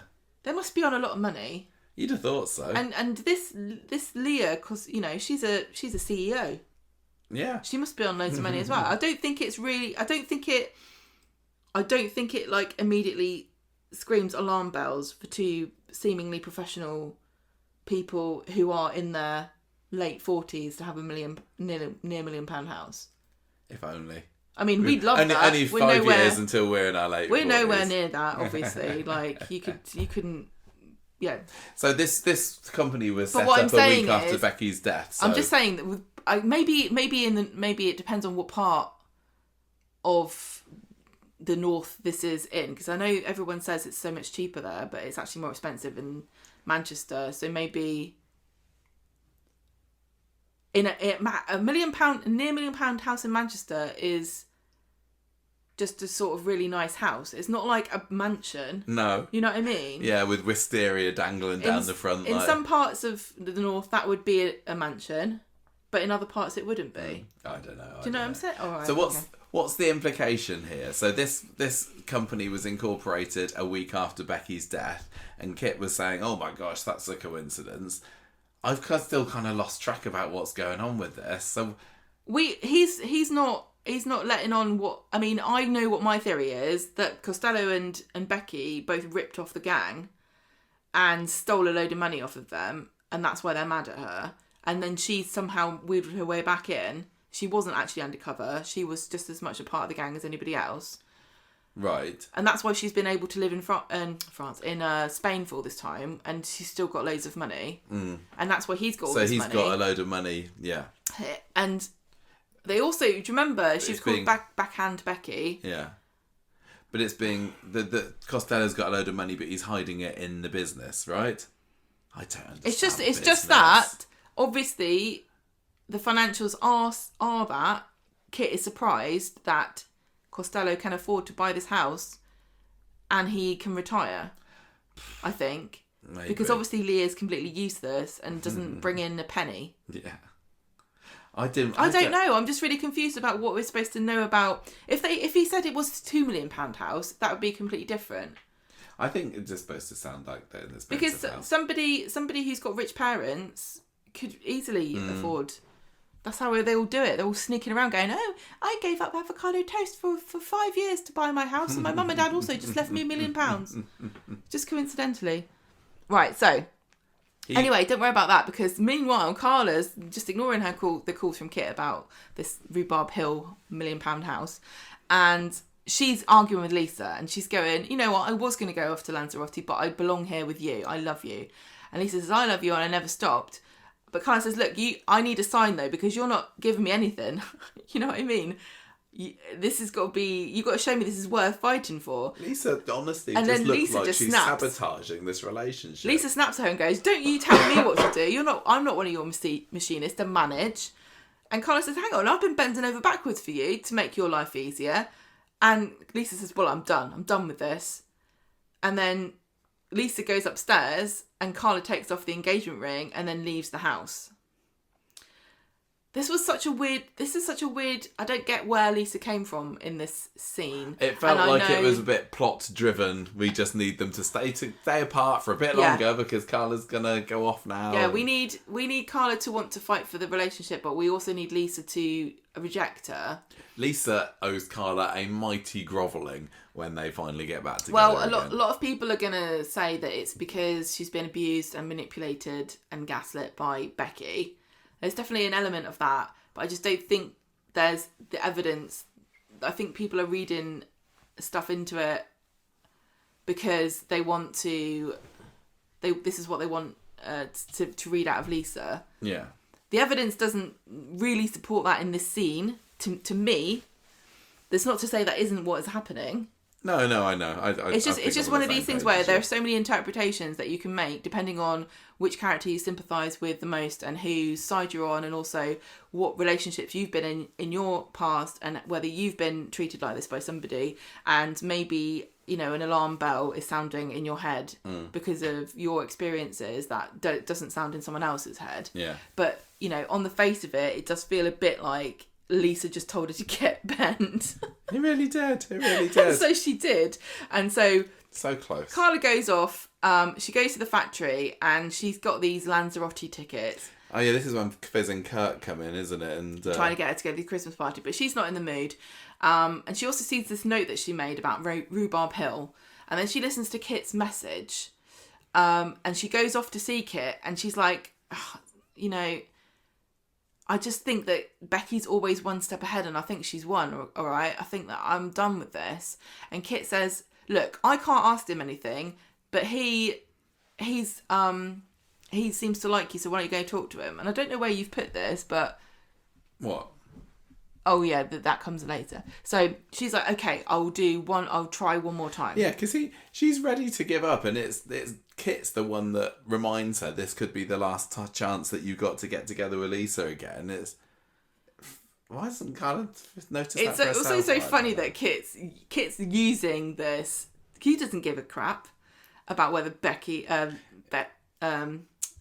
Lisa and Carla get back together. He just knows that's the motivation that he needs to give her to do what he wants her to do. Yeah. So she goes off. But meanwhile, Lisa and Betsy are on the sofa when Becky comes in.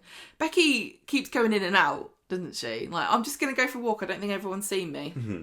So she comes back in and Lisa tells her what's happened and that she's going to Lanzarote.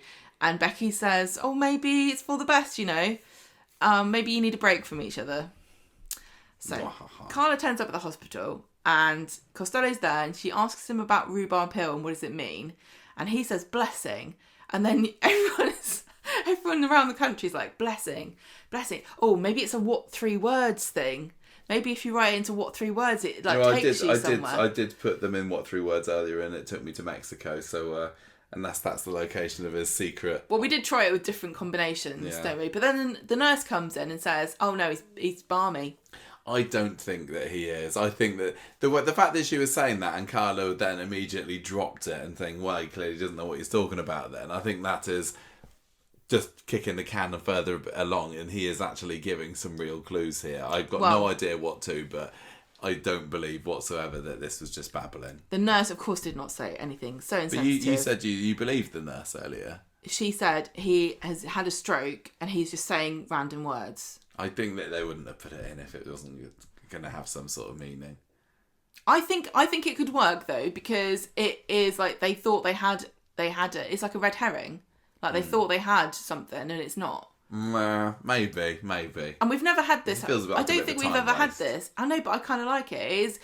It's kind of like them. They are trying to do a proper police story, where there are red herrings. There's nobody's ever on Coronation Street woken up and given somebody a clue to something that turns out to be just nonsense. Well, I don't know about you, but I don't tune into Coronation Street for police procedurals. Well, you better start. So, at number 6, Becky listens in as Carla calls Lisa, going, "Oh, don't go to Lanzarote, I love you." Yeah, Why Lisa's didn't you saying- said this earlier? Literally 5 minutes ago you could have said this. Why has she changed her mind? It's because, I don't know. So Becky's mad because she can hear Lisa telling Carla on the phone that she loves her still. No, she looked like proper heartbroken during that, didn't she? I think that there was supposed to be a little bit of an attempt to elicit sympathy for dear Becky there. I got it. Really? I did. No, yeah, I honestly, I think that she doesn't. There was a bit earlier in the episode, or was it Wednesday? I can't remember, where she walks towards the camera with a grin when things are going her way. But this did seem to be a genuine. Oh, come on! No. I love Lisa.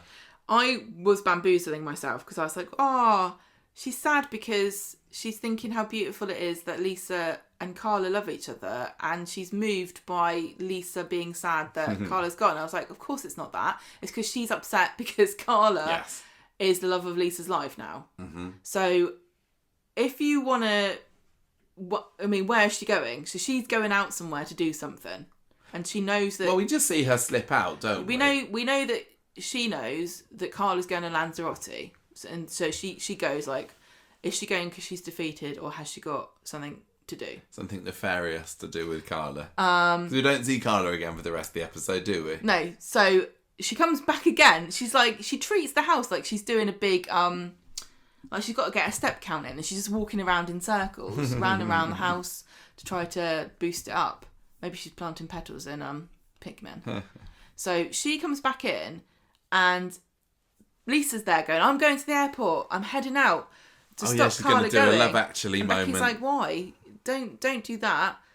How do you know that you're going to get her there? Because, you know, she just because you know where she's going doesn't mean that." And she says, "Oh, there's only one flight to Lanzarote today, and it hasn't left yet, so I'm going to go."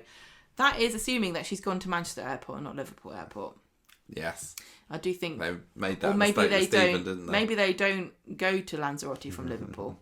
So Becky says it's not a good idea, and she says, "Why don't you just phone her?" And he says, "I've tried to phone her." Then she looks at her phone and realises that she got a message from Carla that says, "Enjoy Christmas with Becky and Betsy. I'm going on holiday. Please stop calling me." And then she cries, and then Becky moves in to give her a hug. Well, has she gone to Lanzarote, Gemma? Is that a message from Carla? It wouldn't be a surprise if it actually was somebody who had accosted Carla on the way and now has her phone and is texting those messages. Like, has Becky got Carla hostage? I don't know. Wouldn't surprise me. They do love a hostage situation in this storyline, but I guess time will tell with that one.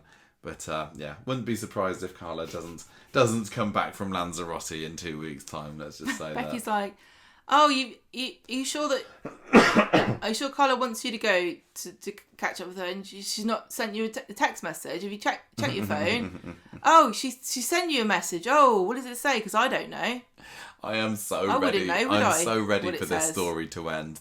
I've had moments where I've been like really into it, but it feels like it's been too long since I've properly been invested in this now. It is supposed to be soapy.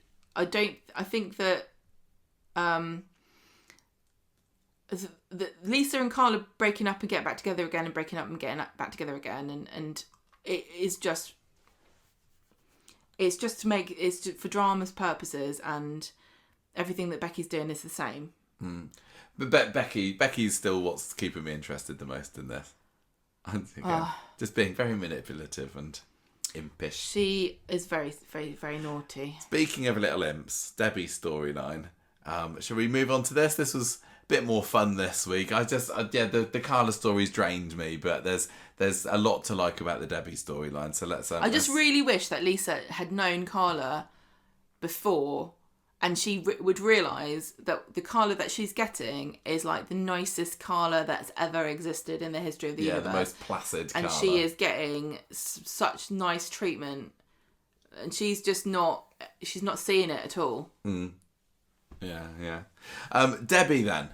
So I think this story did move on fairly nicely this week. We finally had Carl properly taking some of Debbie's money for himself, didn't we, at the end of Wednesday's episode? And then there's also the wedding plans are in full force, and 100% definitely confirmed, but not really confirmed, but actually properly confirmed that it is Belle from Emmerdale who's being Debbie's wedding planner, which I think we talked about last week, didn't we? Because Belle? Yeah. So it's Elaine. No, Belle. Elaine.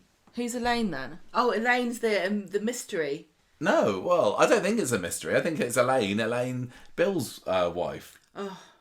You know what's happened is that Debbie's bamboozled me with her post-its. So she writes something down and I just take it out of context. It was funny how Elaine gets a mention, but there's no explanation on screen about who Elaine is. Because, yeah, it could have been implied... It could have been inferred, from many viewers that Elaine is the wedding planner, but I assume it's not. I assume this is Elaine, Bill's wife. We're supposed to be... Did they mention? Maybe it's not. Today? I don't know now. Did they mention today that her name was Belle? They didn't ever say. No, they didn't mention that it was Belle. And that's why I got confused, because they were talking about the wedding planner and they were deliberately not saying her name for some reason. And then she started talking about Elaine, and I forgot who Elaine was. Yeah. Supposed to be. Elaine is Bill's wife that we think is not actually really Carl's mum, but Debbie is Carl's mum. Yeah, it's supposed to be Carl's mum, Elaine. Yeah, maybe. But why who's Elaine, like, pushing 80 now, but I don't think she's dead. But why is Elaine phoning up? Well, yeah, exactly. I don't know. Are these German gangsters now... They're coming after her. Yeah. Yeah, your son owes her so many euros. Yeah. Anyway, so the wedding does get a bit of a kick up the bum today, because Wednesday, Debbie's discovers to her horror that she's accidentally booked the venue for 2027. So she can't have that. She needs to find some sort of replacement, and she's just feeling absolutely terrible about herself and what an idiot I am. Damn me and my dementia. I want that venue. I don't want some other replacement. And it's heartbreaking, isn't it, seeing her getting so flustered with herself. And I love the scene where she starts singing that the song, her and Ronnie's favourite song. What was it? Your Love Is King. And it's a little bit cheesy, but seeing kind of the calmness wash over her face as she was singing that, it was lovely. Well, this is an interesting. I think this is going to link to something in the later stages of dementia, because they keep talking about the dementia choir, and then Debbie is now panicking because she couldn't remember what the song is. Then she remembers this song. Yes. And so I do think that this is going to be a happy this day. Will come back, yeah. Yeah, I think so. I think you're right. It will come back again. So Carl and Abby... And you know what the sad thing is, Michael? What? Is that when this happens to you, you're going to be like, if you want to be my lover. Yeah, that's going to be... It's not romantic, is it? It's not like a very sweet... This wasn't our first dance at our wedding, darling. We did have a nice bit of Queen there, didn't we? Yes. What do you mean, yes? I don't remember what we danced to. Our first dance was You're My Best Friend by I remember Queen. asking for certain songs that I never got. Well, anyway... Carl and Abby take Debbie back to her flat, and Abby says, look, we are going to find you your dream venue. And Debbie says, well, look, I don't even... By the time this one that I want's available, I don't even know if I know who I'm going to be. I don't know who you're going to be by that time. And she breaks down in Abby's arms again. She's trying to cancel the flowers later on, no joy. And this is when she sees this answer phone message from Elaine, who she needs to ring back. So she pops it on a post-it note. And then that shows up again on Friday's episode. But at the end of the episode on Wednesday, Abby and Carl call Debbie to the hotel with the good news. They found her this fancy hall in Yorkshire, land of Emmerdale, in 3 weeks' time. And they're doing it for half price, £3,000. What a bargain this is. And Debbie's absolutely chuffed with this and says, Carl, you pay the deposit with the hotel account, it's fine. And Carl's on the phone to the wedding organiser later and says, oh yeah, deposit for you, £1,000. So he's creamed $2,000 off the top of this money that Debbie thinks that she's paying the wedding planner. And this is how it begins, I suppose. And how long he's going to get away with this, I don't know. But yeah, three weeks' time. So a nice little New Year's wedding for Debbie. I mean, I suppose that we can... No, I don't want to say too much about it, but looking forward to it, and I'm sure that Debbie will be absolutely fabulous. And I hope that it's going to be a nice wedding. I don't need mega drama, because it's already, she's got so much heartbreak and sadness to come over the next 12, 18 months or so. I'd like for this wedding to just go smoothly, don't you? But I suppose the spectre over the wedding is the whole Carl and Kevin side of things, which is what Friday's episode kind of centres around, because Debbie wants them both there, both brothers, and but she doesn't know how they're going to reconcile that, and how we get Kevin there with his brother Carl, who's going to be probably dancing and snogging Abby on the dance floor. We see this post-it note pop up again about ringing Elaine when she goes into the cupboard, her little memory cupboard, and she looks like she's just about to phone her when her phone rings, and it's the wedding organizer. And I think that's why people might think that... Did she say, hi, Belle? No, she didn't. You've just written Belle. I've just written Belle in here because I assume name. This is who it is. But yeah, Elaine, I think, is supposed to be Carl's mum. This is too confusing. Mum. If they want Elaine... Oh... I don't know whether they're supposed to be doing it as a purposeful red herring. I'm not sure. I don't know. You look up. Is there an Elaine on Emmerdale? Am I getting something wrong here? I'm not sure. Maybe it's just talking about Elaine, Tim's mum. And we're both wrong about this. I don't know. Okay, I've just googled Elaine on Emmerdale. She's dead. Are you sure? She's this dead. Time? No, hang on. No, I'm actually looking this up. She... Is there an Elaine on Emmerdale? Oh, there's a crash. No, she's in Rotherham. Okay, fine. Nothing to worry about. The same as being dead. She doesn't work for the wedding planner. That's the most important thing. Anyway. It says here, somebody goes to Hull. Oh. If you click on Hull, they've got a whole article about Hull. Oh, a whole article. Look, there's a whole Emmerdale history of Hull. Right, okay. So, Debbie's telling her she wants fireworks, because earlier in the episode, she and Ronnie decided that that's... the way to go. It's better than, what was it? Turtle doves was the other option, and fireworks don't plop on your head. You could do both and see which survives. Yeah. Which does the best show. So the rest of the episode kind of centres on, is Kevin going to come along to this? And she brings his invitation to him, and she's like, do you mind if Abby comes along? No, says Kevin. I don't know. I mean, he is a bit, but it's an understandable reaction by Kevin, don't you think? I mean, yeah, but he is just a grumpy old dick, isn't he? And he always, like, why does he do this? Why is he so objectionable? But then he changes his mind. Debbie wants Carl to be able to bring Abby. But, he's just been impetuous. Do you think? I think it was unreasonable of Debbie to want to have Abby there. That's what I think. I think that, sorry, Abby, you wrecked this family. You can't come along to the wedding. I'm sure you understand. And I think Abby's got enough goodness in her heart to see that what's most important here is that Debbie has her two brothers there. But what about, do you think that Kevin would have wanted to go if it had just been Carl? He would have been more up for it. Do you reckon? Yeah. Because she only asked him about Abby. He would probably have assumed at this point that Carl's going, because of how close Debbie and Carl are. Yeah, he was probably building himself up for... Carl's going to be there. I'm going to. But then equally, he probably would have thought, she's probably going to invite Abby along, isn't she? But yeah, he's been a bit petulant, but I do think that Debbie should have backed down before Kevin did. Which he did by the end of the episode, because Jack comes in and after Kevin snaps at him for trying to take a yogurt out of the fridge...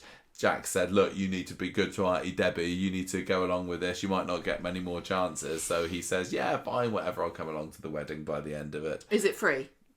No, it is not. It is free. Free for him. Free for him. It's free on at point of service, just like the NHS. The other little storyline thread that went on today was Tyrone getting down in the dumps because they still haven't found out that it was Carl who ran him over all those weeks back. And... he has the case gets dropped eventually, doesn't it?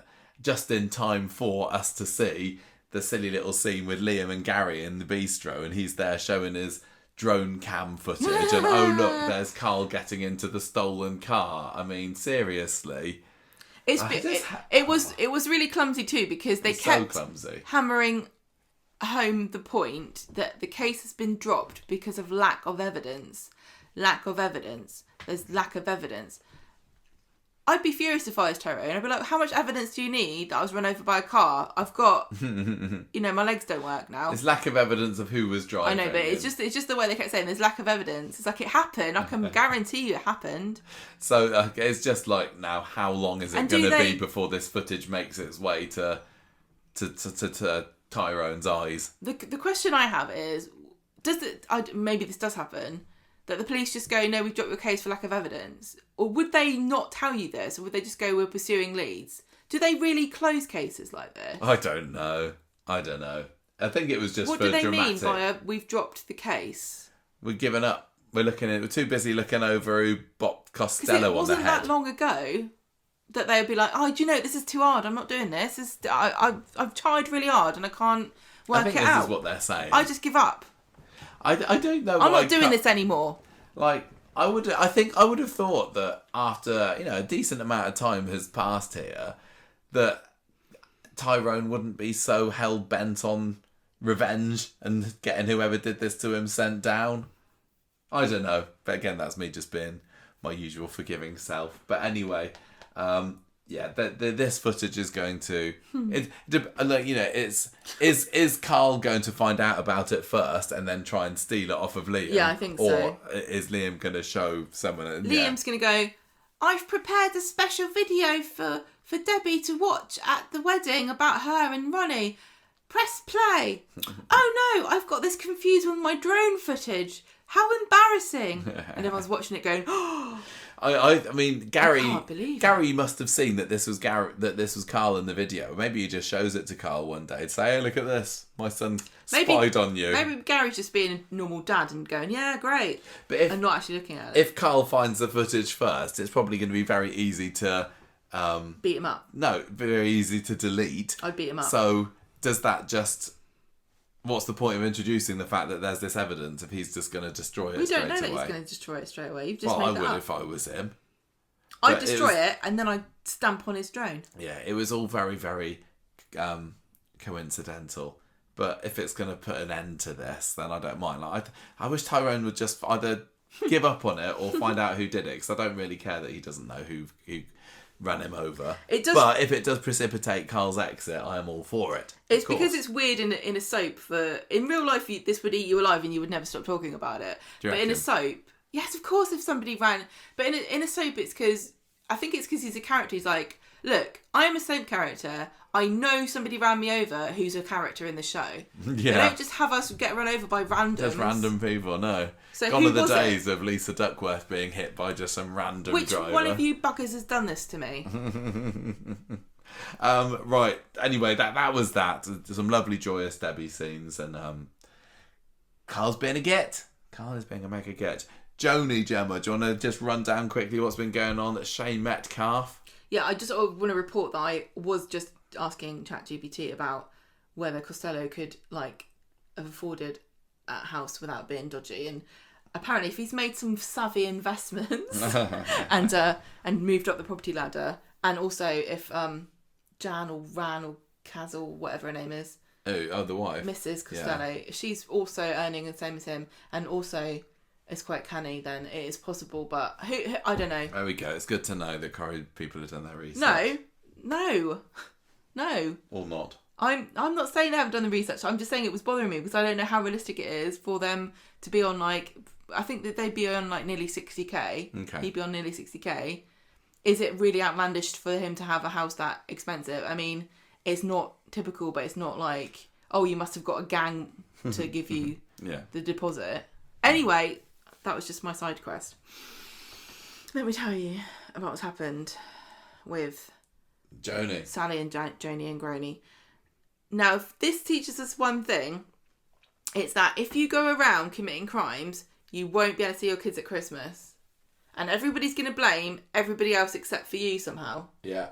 Because it seems as though nobody's putting the blame on the person whose fault this is, which is actually whatever her name is. Lou. I thought Lou had said to Sally, I don't want to see them.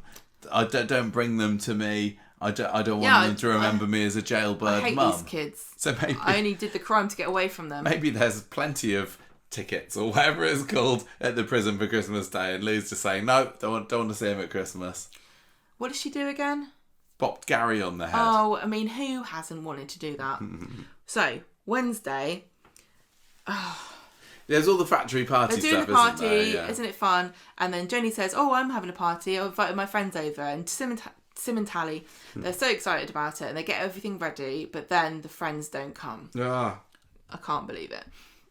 And they're really upset.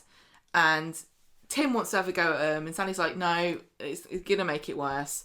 And then Friday, she's still upset.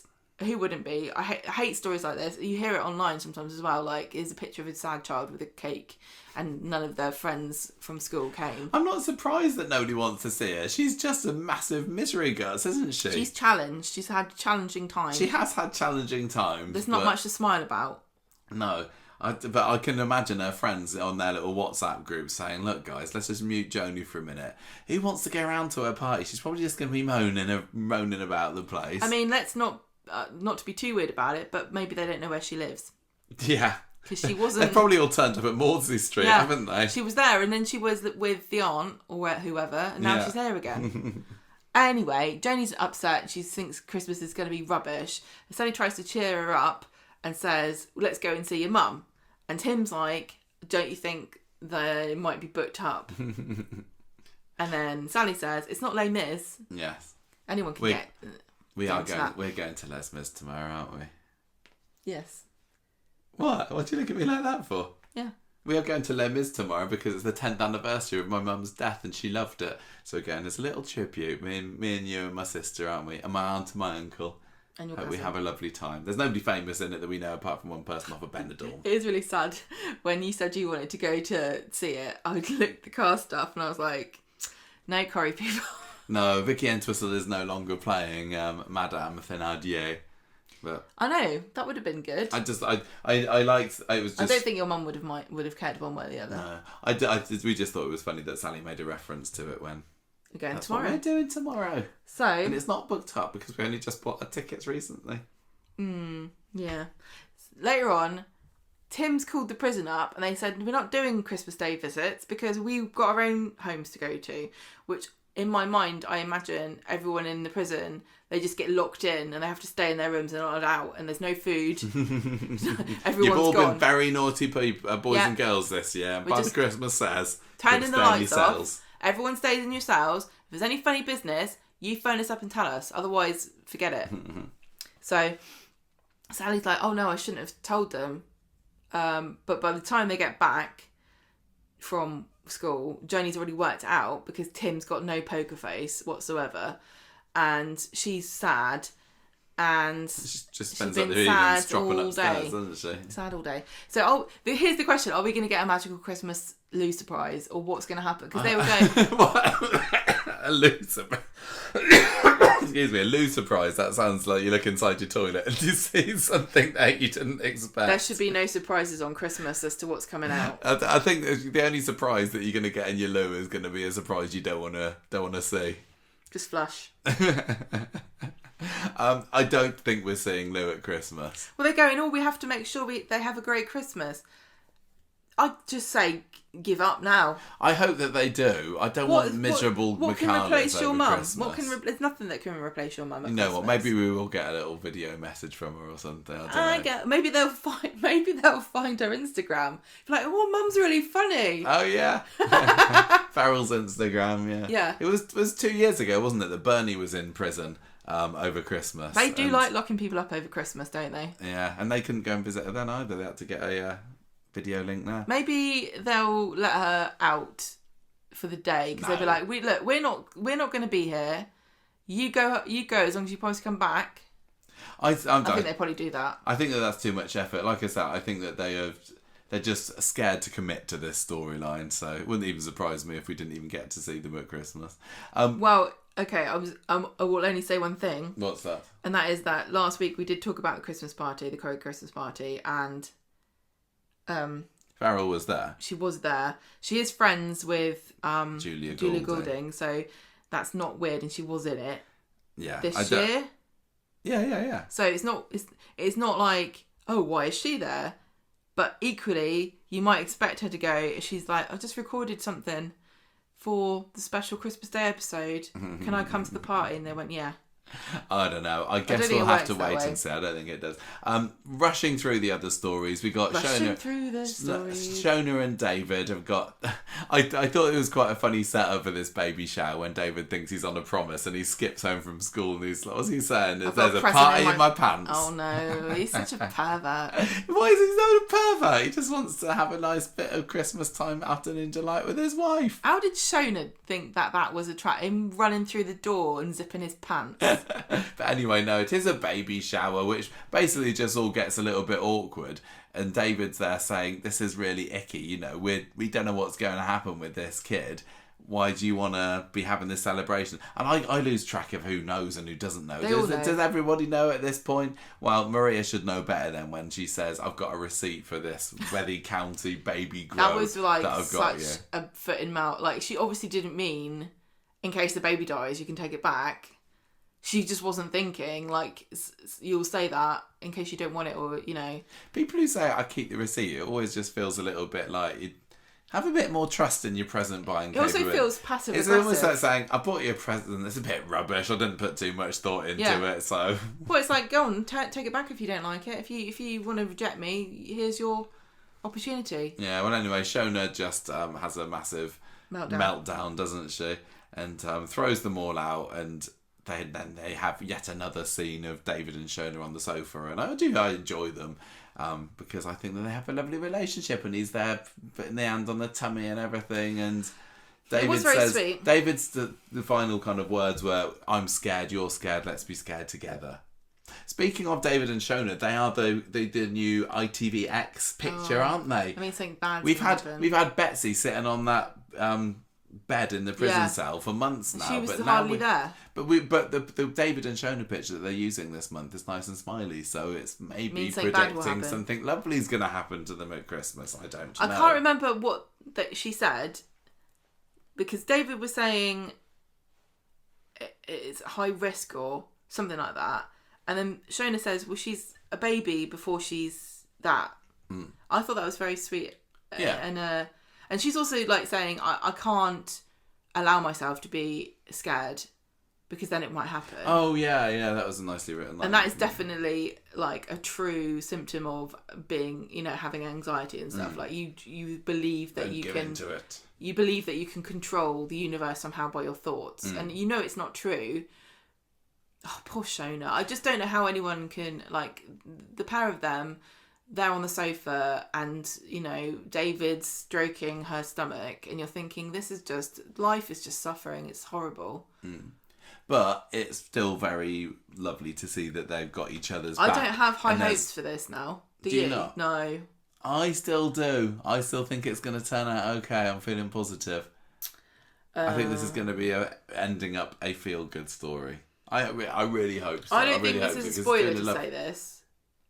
But... on the ITV advice page, I think it is, you know, it's possibly just because it can stir up feelings with people. I think it. But on the ITV advice page, the only charity that's to do with this is baby loss. I think it's there because of the potential for the storyline and not that it's going to But anybody who's going through this now, how could you watch this on telly? I don't know how you could. It's the worst thing I can possibly imagine. Yeah. It's worse than almost anything. To lose a baby, to be pregnant. Oh.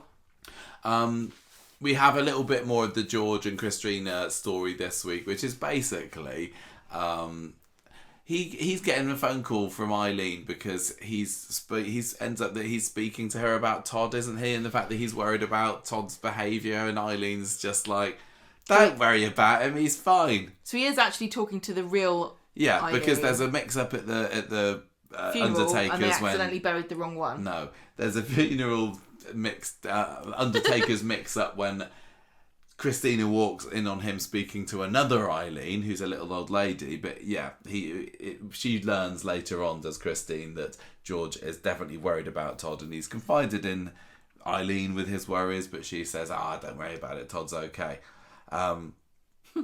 But really, there's basically nothing in it on Friday's episode apart from the final scenes where Gary in the bistro is telling George he was walking past the corner shop flat the other day, and not the other day, it was earlier today, wasn't it? And he'd heard crashing and smashing and things. He said he heard slamming and moaning. Was it? I don't remember. What do you think it is, Gary? A poltergeist? Get in there. To be honest, it wouldn't surprise knowing what Theo and Todd are like. It's just they've gone off to bed again. Oh. But no, because the final scene of today's episode was a slow, dark, mysterious pan around the the corner shop flat, and everything is in disarray, isn't it? Things have been turned over. Everywhere. There's been clearly some kind of very violent altercation there between Todd and Theo. And the fact that we've not seen them all week, I think that was a really good move, because it's almost like, what makes you think, what did they do last? What was the last thing that happened there? Has something been going on all week behind the scenes that we've had no idea about, or was there just literally something on Friday? It certainly got my mind a buzzing, and Monday's episode is going to be, obviously we're going to find out what's going to happen there, and like I've spoken about on the podcast recently, I'm very much engaged in this storyline, and I can't wait to see what it is.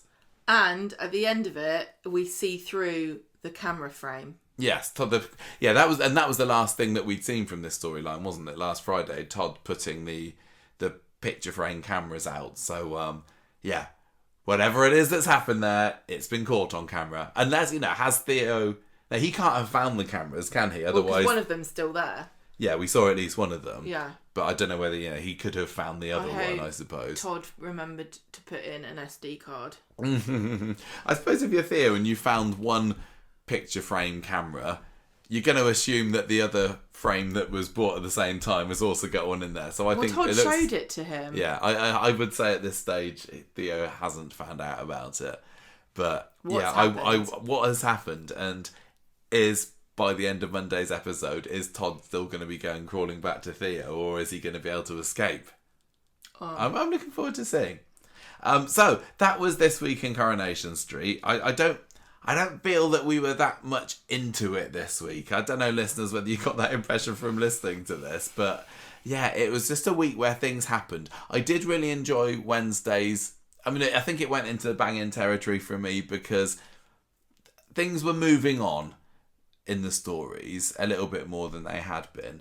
And then the flashback was kind of intriguing, and I like the fact that they were in the pub on Monday. I don't know, there's just... Maybe it's just us this evening and we're not necessarily in the mood for it. But I think kind of when all's said and done, I can't give this any more than 3 parties in David's pants out of 5. He has got 3 kids. This is true, yeah. Yeah. Although he wasn't involved in the conception of Max, don't forget. So maybe he's just having his own party somewhere else. I'm going to give this 3 Chinese pigeon drones because I do think that birds aren't real. Oh, yeah, of course. Like Kirk. Oh, yeah, it was Kirk. I don't know why they made Kirk on Friday be drunk to talk nonsense, because he doesn't normally need to be drunk. He just says it. We got to see Dirk at the Underworld Christmas party, didn't we? Yeah. Sitting there having a good old giggle with his snowman glasses on and doing a lot of lovely silent acting in reaction to what was going on. Yeah, it was fine. It was fine this week's Corrie, but I think going into it, I was hoping for a lot more because the flashback F and it just didn't quite hit the right mark for me. I'm going to give Character of the Week to Maggie for finally standing up for women and pushing that man down the stairs. She didn't push him, or did she? Or letting him die. I say good for you. I don't know who my Character of the Week is. I did enjoy Maggie, but I don't know. I'm kind of almost leaning towards Debbie again, who is currently, Rebecca has told us after last week's voting, up there at number 2 in our Characters of the Week. She is in, I tell you what, Jenny is in danger now because I know. She was really high, but then I do think that Debbie is going to have wall-to-wall weeks of I think it is definitely going to be a quite possibility. Yeah, she's going to be really catching up on it. She's going to be... What a great double act for the top of the tree. For sure. Go on, who is it? Is it going to be Debbie? Yeah. Oh, when she I'll got down give on it to her Debbie. knees to beg Kevin, and Yeah. he still said no. He's such an arsehole. I'm gonna give it to Debbie for the character. How could you look into the eyes of your sister, who's on her knees begging you to just stop being a dick, and you're like, no, I can't even contemplate it. He's just default grump mode. I guess I was thinking about what you said earlier about Vulcans, and imagining a soap that was just Vulcans, and Debbie's there going, please come to my wedding, and Kevin going, although I have emotional thoughts about this, I think it would be illogical to make them over. Like every single scene would just be like 5 seconds long. I'd watch it. Where like Carla and Lisa would say, it really doesn't make sense for me to reject you at this point, Carla. So let's go to Lanzarote together. Betsy can't come because she's got a project due next week. Right. Should we call it a day there for Street Talk? And also, Becky would never have buggered off to Spain because that's silly, isn't it? That's not logical at all. Yes, we can move on now. We will move on. That is Street Talk for this week.